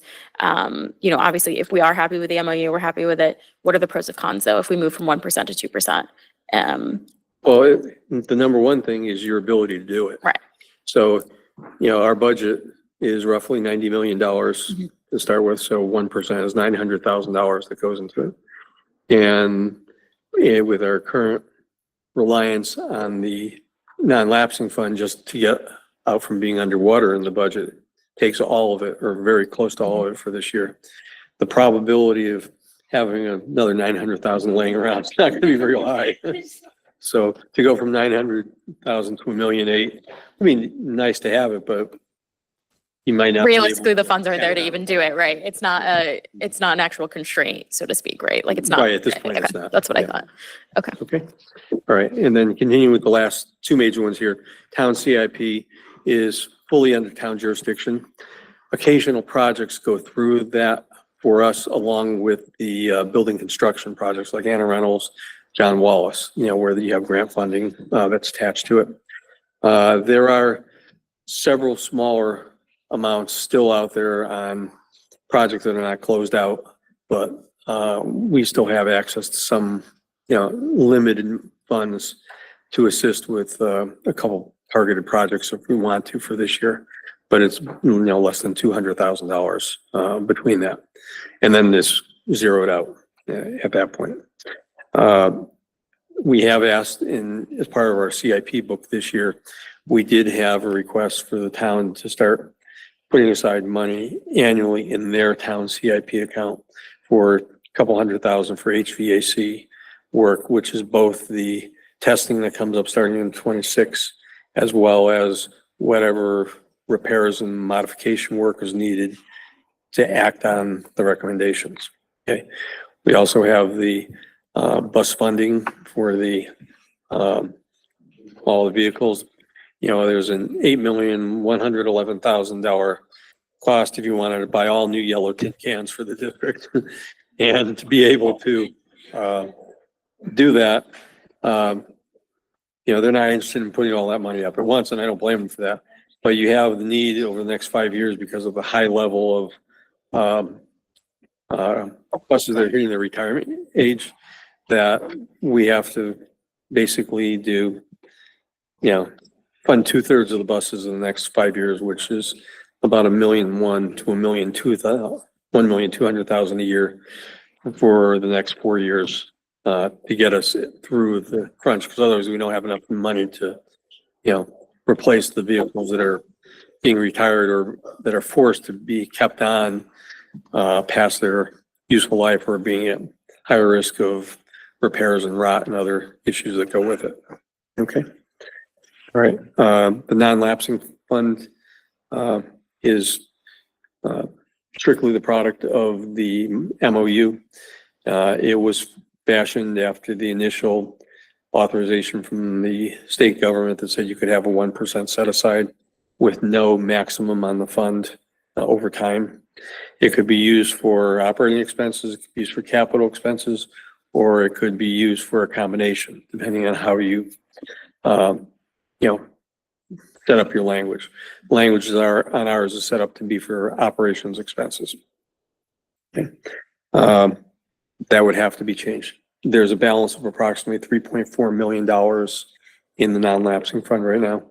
And that is your gap in your budget this year, that you have to rely on that money to fully fund this year's budget. So in starting off the discussions about budgets in a few weeks, that really has to be made whole first, and then start talking about what the real operational expense impact is for next year, once that has been resolved.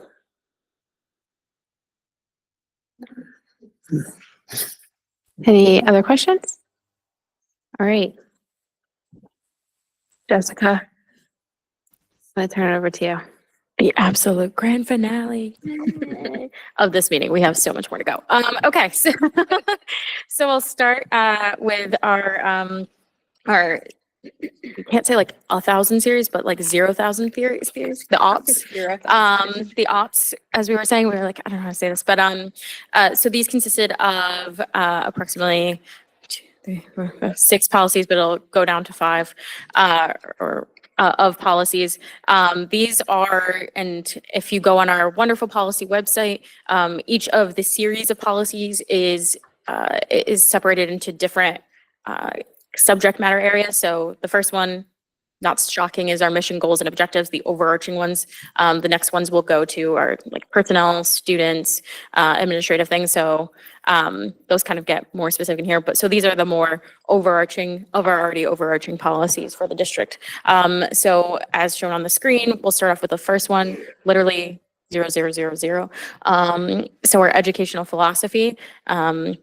So we had some recommended revisions for this, and this kind of bleeds into a couple other ones. We kind of noticed some redundancies and duplication of different kind of messages that were there, and we had a robust conversation about what our mission was, what our goals were, what our objectives were, and philosophy versus mission versus what we use every year, and et cetera, et cetera.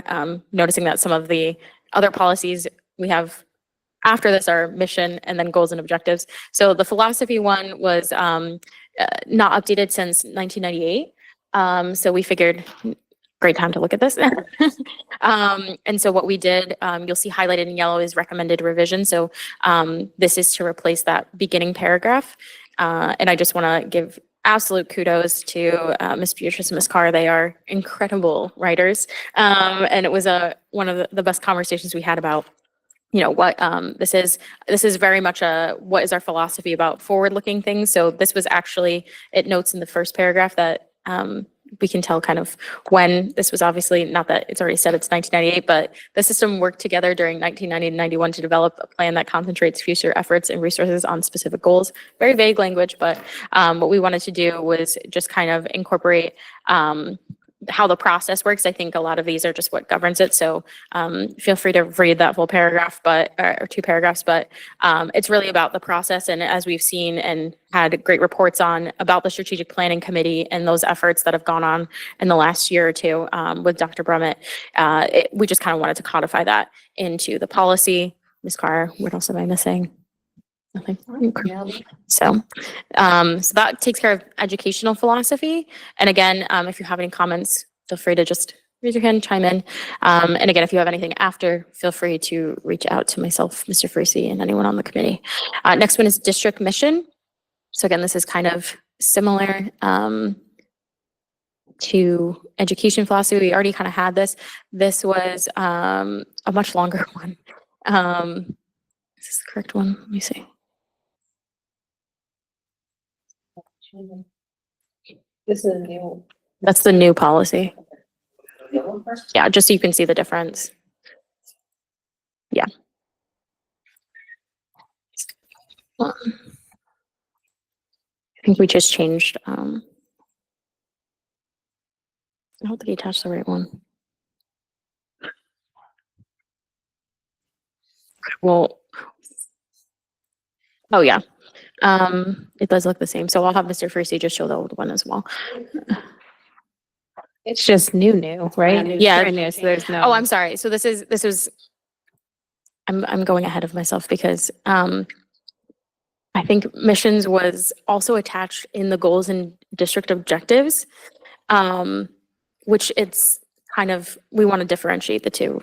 So, and we also wanted to make sure that we put in the actual mission that we have now. Noting that it would have to be updated, every 2 years, but I think it's important that we kind of have this there. Especially because I think it comes up quite often in our board meetings, and the board is a part of this. So for future policy committees, it would make sense at the same time that we are looking at our strategic planning for every 2 years of this board. It makes sense to kind of re-update that every time. So we agreed, if you have to update a policy every 2 years, this would be the one to do.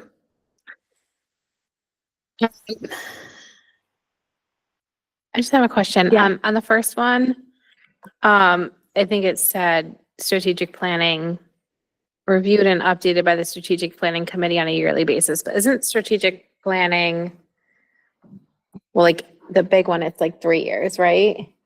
Does the committee still meet on a yearly basis? The one we just put into play is a 3-year plan. However, we do meet about it frequently. We're pulling in the committee periodically throughout the year, so there is the chance that this could change more than once every 3 years. So there is that variability because we do believe it's a living document. So how that reflects in the policy, you can still change it whether the policy reflects it differently.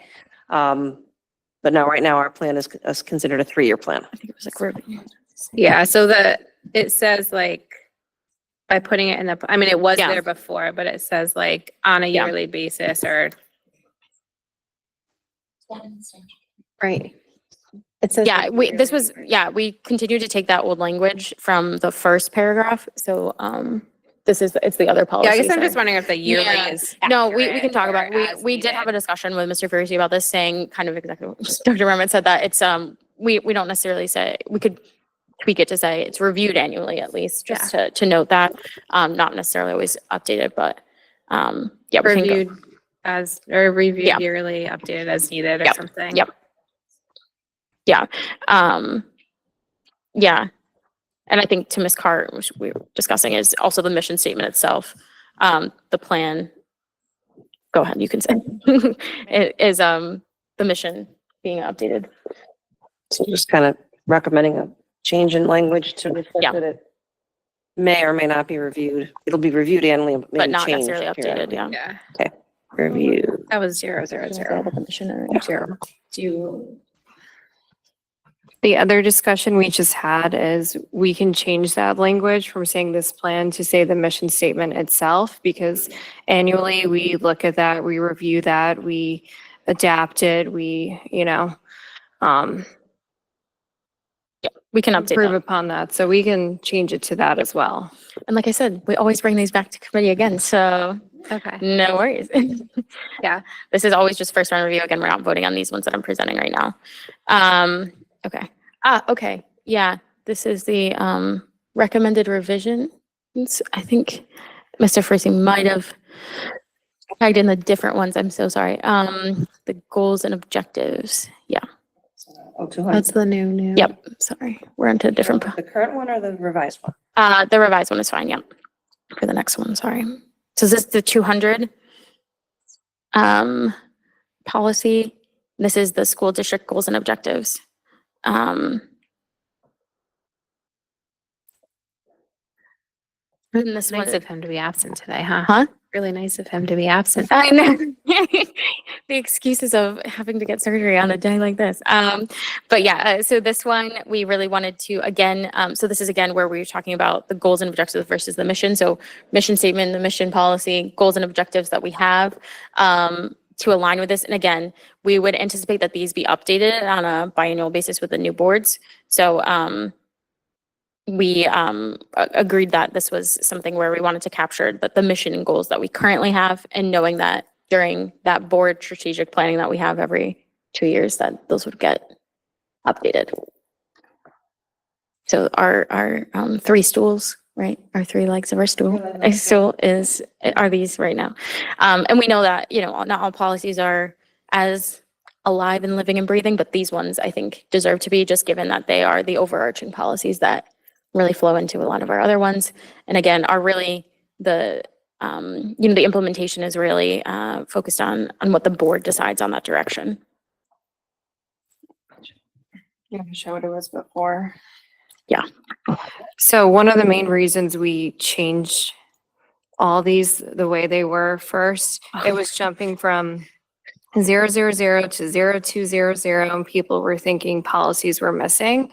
So that's why one of the reasons we did a breakdown. The other, if you look at what the school district goals and objectives were before, everyone was getting confused with exactly how they were lining up. Do you want to open that? Yeah, this is the reformatting bullet underneath Yeah. there. Not pretty, and we had obviously the statewide and Newington goals. Not that we can't read these, but it gets a little confusing when you get to like number 3, number 2 statewide, number 3 Newington. And the statewide goals, when we looked at them, they weren't updated. So we just focused on, what are we focused on in our district as our district goals. And that's why we broke it down the way we did. So this is, obviously the statewide goals change, we change. So this will be one, and the onus will be on the next policy committees to continue to do that. But again, this will make sure that these will be updated in concurrence with the new boards that will have these strategy meetings and agree ultimately. Again, you vote on the new mission and goals every 2 years. So having that just simultaneously just seemed to make sense for us.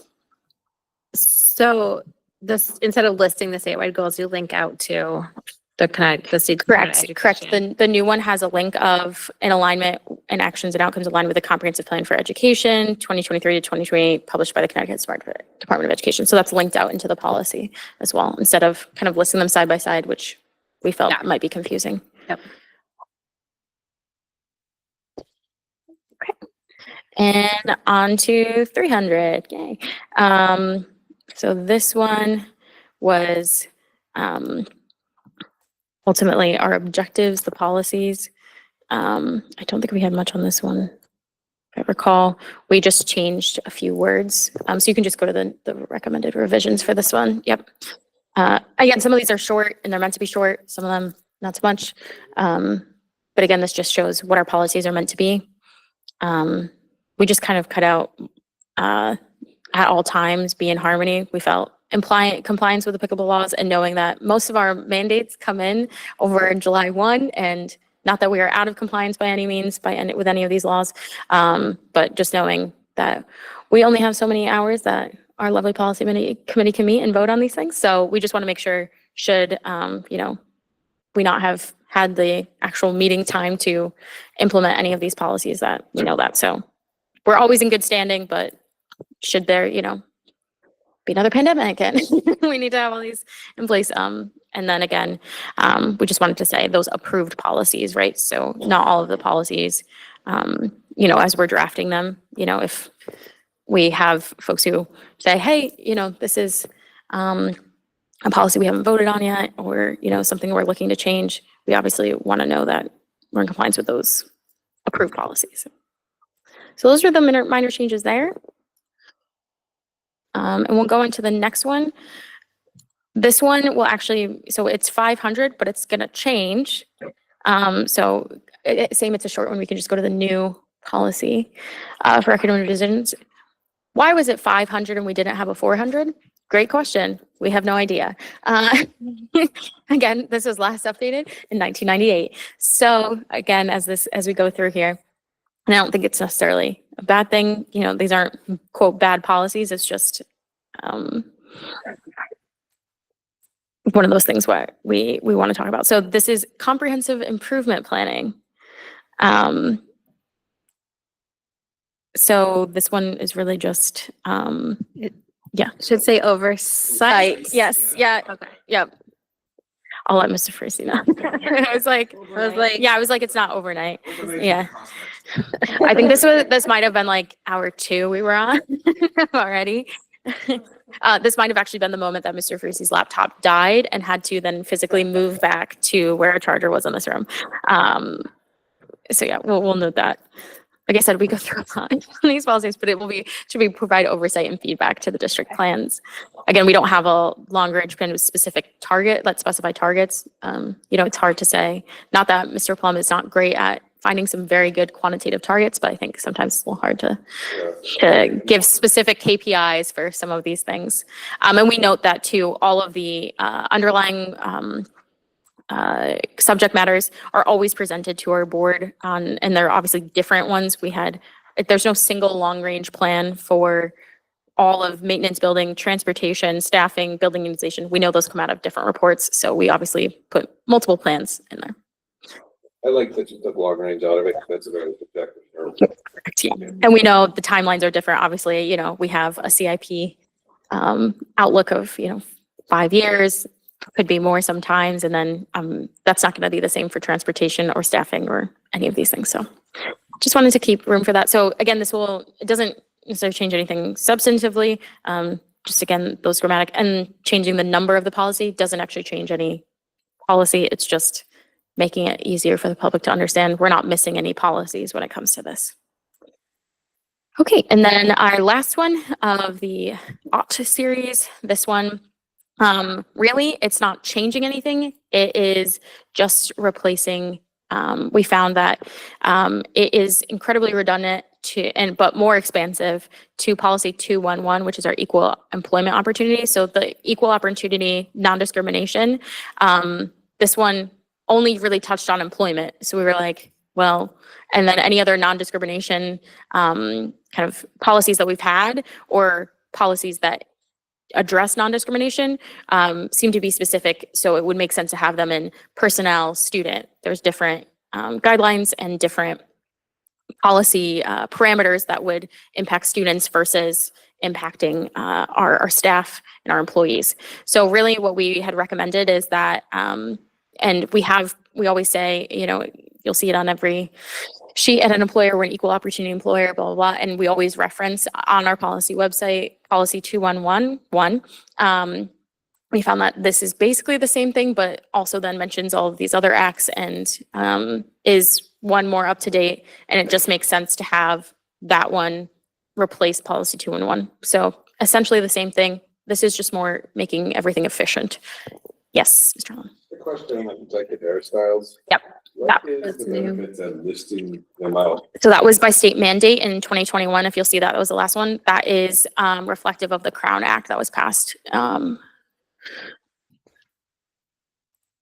that's why this policy was updated in 2021. Is the other policy reference getting deleted? We just honestly, what we'll do is we'll replace 211 with this entire language. So essentially it says the same thing, but this one actually says more. Again, this is the one we updated for protective hairstyles. So it just would make sense to replace that one. All right, that is the aughts. Moving on, this is for the next set of policies for review and discussion. This is where we take a caffeine break. So this one, we'll start with the 3000 series. This one is, there's two policies that we had under consideration. And again, these are, so just to give everyone a mental grounding of where we are, the 0,000 series ones were ones we on our own volition are going through and are the start of how we're reviewing all the policies. As noted, most of them were not revisited since 1998. Or the early 2000s. This next series, these are the end of the very large amount of recent state mandates. So these are to address any of the state mandates that have come across since over the summer. And it will be our last round for this year. Hopefully, knock on wood. So first one in the 3000 series, this is business and non-instructional series. The first one is budget planning. The only change to this policy, 3110 budget planning, is by state mandate, we have to add that the open choice program grants amount are reported, that we as Board of Heads receive this from our administration, the funds that we get back from the open choice grants amounts in their annual budget. We already get this. So this is, again, most of the policies were that are being created. We already do, so that's a nice thing. But really what we did in this policy was just add the highlighted section we have here. That's just added in the legal reference part because it is the legal reference of Public Act 2493. So all we did was just add that, noting that this was a requirement. We already have legal references of what statutes correspond to which policies. So we just figured this would be great in the legal reference. That is the only change.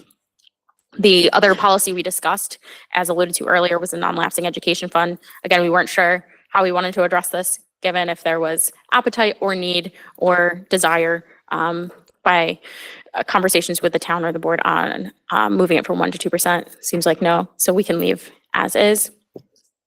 If there's no question. Yeah, sorry. Well, on the non-lapsing, I don't think we need to change, we don't have to change the policy at all, but I think, yeah, it would be something in the future if we change it. But for the first one, I had a question on, and I'm sorry I didn't send ahead of time because I'm in the middle of finals, but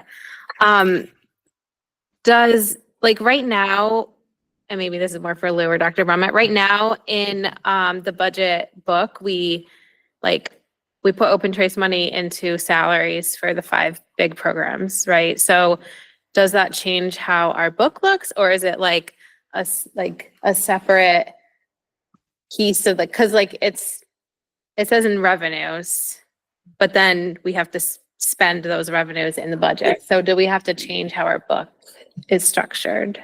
I know we do it more as an offset. We show the offsets, but Lou, do you want to elaborate on that?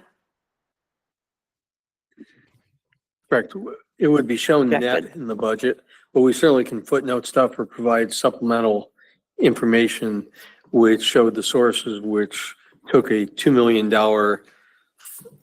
if we fully paid for it ourselves, is only at $1.4 million because we use $600,000 of open choice revenue or whatever the number. Yeah, we can certainly put something like that together. That's not a problem. You have to look maybe at the policy and get the intent of it, but it wouldn't be a heavy lift because we're already noting it separately. Yeah, I just want to make sure that like what the intention of that law is. Is it for more transparency? Is it like our districts just pretending like they don't get that money and, you know, spending it on something? Like, I guess I'm more curious, like what the intent of that law is, and are we doing what we need to do already, or do we have to change how we display because like the town, when like you look at their book, they have like a whole page of revenues and then they do all of their expenses, but we just put the offset in automatically, right? So there's a difference. I just want to know, I want to just make sure that the law isn't saying that we have to do like more like what the town does. Yeah. Yeah, why don't I check with legal, or Steve and I will collaborate on that and check with legal to see if need to do something new and different than what we're already doing. Because I know we certainly show the public how much open choice money is in the budget and where we apply it, but there may be some other requirements that we want to make sure we're mindful of. So thank you. Yeah, thanks. I'll also check that we got like a shipment and Goodwin like policy update one. It might be more explanation in there as well. Yeah, that'd be helpful. Yeah. Send out if you have it. Okay, so I'm gonna move on to 4,000 series. Which is actually it's not students, it's personnel. So this one is just reflective of, we need to have these 2 websites posted. We already have it posted in our schools on like bulletin boards and stuff, but we figured this policy, we add in the current websites on if you're a victim of domestic violence. So we just literally are adding in that section. That highlight section is the verbiage we're adding. All right, students. So this one was reflected. So this is 5111 admission and placement. This is where we added language. So prior to the reference section where we reference legal policies, this was one of the mandates was no parent or guardian shall be required to participate in school activities or volunteer as a condition of enrollment. We were trying to figure out what private school thing. Yeah. yeah, with some of our charter schools as well and stuff like that. So we know that's conditional. So not necessarily aimed at us, but alas, it is a mandate and there, we put it in. Okay. We're so close, guys. Changing 5141.21 administrators on medications. This is literally just changing paraprofessional to paraeducator. And as we go through policies, if it's not updated there, we will do the same. Next one is 5144, student discipline, which we may recognize we just put in there. But we kind of just changed the formatting. We can kind of open that one up if it's needed, but we are adding the language. This is updating language to have directly describe child sex abuse materials. This would change like child pornography for some of them. And then this goes under one of the sections. I think we just eliminated section P, which was under, this was, I forget what it was called, but it was any of the definitions. Go ahead. Brittany does all the work here. I was going to say that highlighted section, you see the notwithstanding the foregoing definitions. Originally in the policy, that was item P, which did not make sense because the items above are definitions, like O is what a weapon definition is. So that's why it became its own separate item. So the prior sections were under a literal section called definitions. So it was either what is a definition of seriously disruptive, what is definition of suspension, what is definition of weapon, just so we have that all codified there. So again, incredible formatting eye that Brittany has. All right, they're gonna look so neat, I'm telling you. All right, and then the last one was, again, a change. This one seems to always come up, graduation requirements.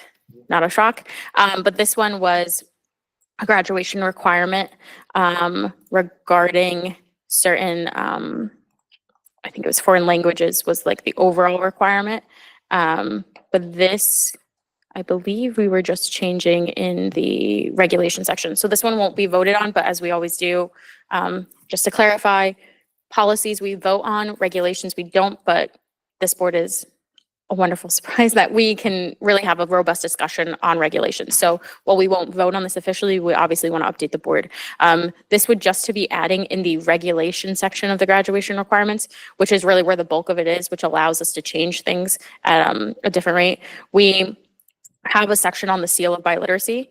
And so what we did was we just changed that to add in what the requirements were. Those were not up to date. So that will now be up to date with the seal of biliteracy.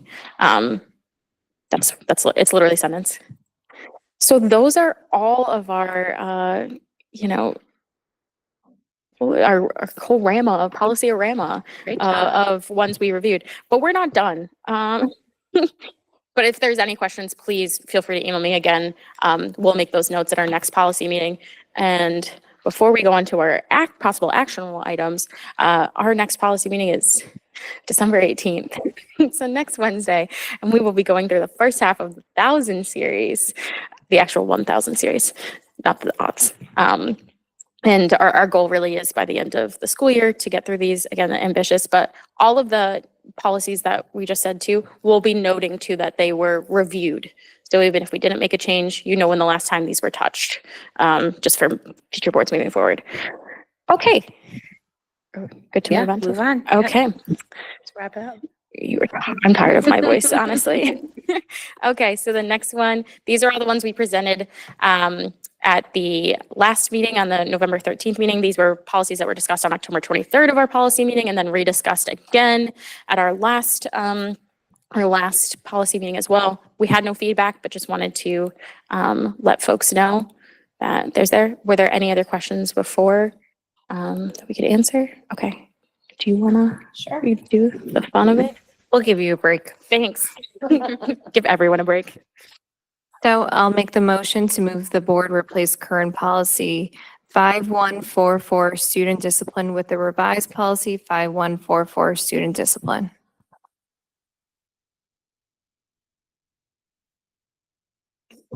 For a motion, a second. Is there any discussion? just want to make a note that there, it says the same thing, but there's links just for people in the world to know that. Okay, can we have a roll call vote, please? Mary Beatrice? Yes. Brittany Carr? Yes. Ron Halloran? Yes. Anthony Neely? Yes. Timothy Newton? Yes. Parati? Yes. Sam Sharma? Yes. Jessica Weaver? Yes. Motion passes unanimously 8-0. Thank you. Okay, going on to the next policy, 5141.5, suicide prevention and intervention. I make the motion to move the board replace the current policy, 5141.5, suicide prevention and intervention, with the revised policy, 5141.5, suicide prevention and intervention. Second. Thank you. Is there any discussion? Roll call vote, please. Mary Beatrice? Yes. Brittany Carr? Yes. Ron Halloran? Yes. Anthony Neely? Yes. Timothy Newton? Yes. Amy Parati? Yes. Sam Sharma? Yes. Jessica Weaver? Yes. Motion passed unanimously 8-0. Thank you. Going on to the next policy in the 6000 series regarding graduation requirements. I make the motion to move the board replace current policy 6146 graduation requirements with the revised policy 6146 graduation requirements. Second. Thank you. Any discussion? Vote. Mary Beatrice? Yes. Brittany Carr? Yes. Sean Halloran? Yes. Anthony Neely? Yes. Timothy Newton? Yes. Amy Parati? Yes. Sam Sharma? Yes. Jessica Weaver? Yes. Motion passes unanimously 8-0. Thank you. All right, the last one, guys, also in the 6000 series. I make the motion to move the board to adopt revisions to policy 6141.52, challenging curriculum policy to include language specific to enrollment opportunities in Connecticut technical education and career system. Thank you. Is there any discussion? Roll call vote, please. Mary Beatrice? Yes. Brittany Carr? Yes. Sean Halloran? Yes. Anthony Neely? Yes. Timothy Newton? Yes. Parati? Yes. Sam Sharma? Yes. Jessica Weaver? Yes. Motion passed unanimously 8-0. Thank you. Good job, Jessica and team. I just want to give also a shout out to Miss Beatrice. She quite literally had surgery hours before, not 24 hours before, it feels like, before our last policy committee meeting. If I don't know a more dedicated public servant, this woman was in providing so much substantive support. I mean, wow. So just thank you for your efforts as well, of course, as Ms. Carr. Genuinely some of the best work I've ever seen, and truly the dedication. Wow. Like she's literally wheeling in right now. I have time to read. I have a lot of time to read right now. Okay, we're, thank you, policy committee, as always. We're back to public participation on any matter related to board responsibilities. If you're in the room, you can come to the end of the table or raise your hand online. And please state your name and address for the record. Hi, my name is Jason Hipp. I live at 54 Woodmere Road, obviously in Newington.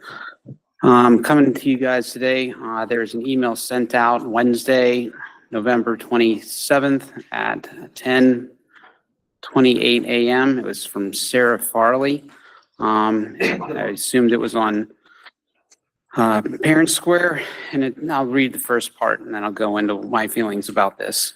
It says, "Dear parents and guardians, as we approach the Thanksgiving holiday break and with the variety of sentiments and emotions post-election." So last time I came here, this is the Board of Education, right?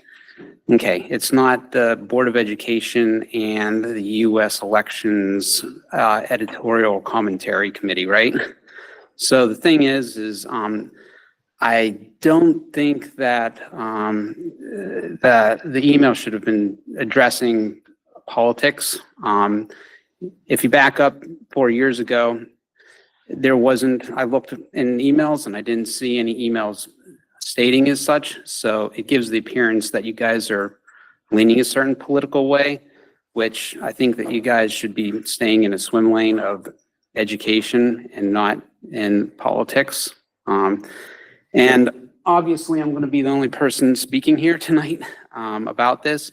But this post actually made its way out to Facebook and there's about 80 other comments on this post. So I'm the only person here voicing concern about this email. And, I'm just worried about the optics that it shows in the public. So on that note, thank you very much. I wish you guys a happy holidays and a happy 2025. Thank you.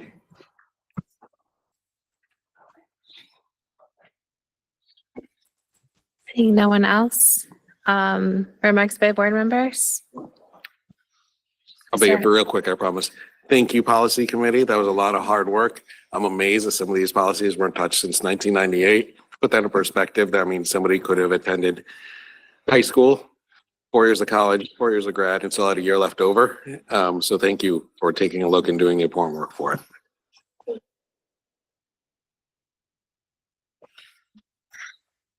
Anybody else? Yes. I just wanted to radiate, Little Women was so good and it was really nice just to see that. And on our curriculum committee last night, we talked about one of the markers is just access to the arts and we score incredibly high on that. So I just wanted to note that it's one of the things we should be really proud of besides all of the other things, so.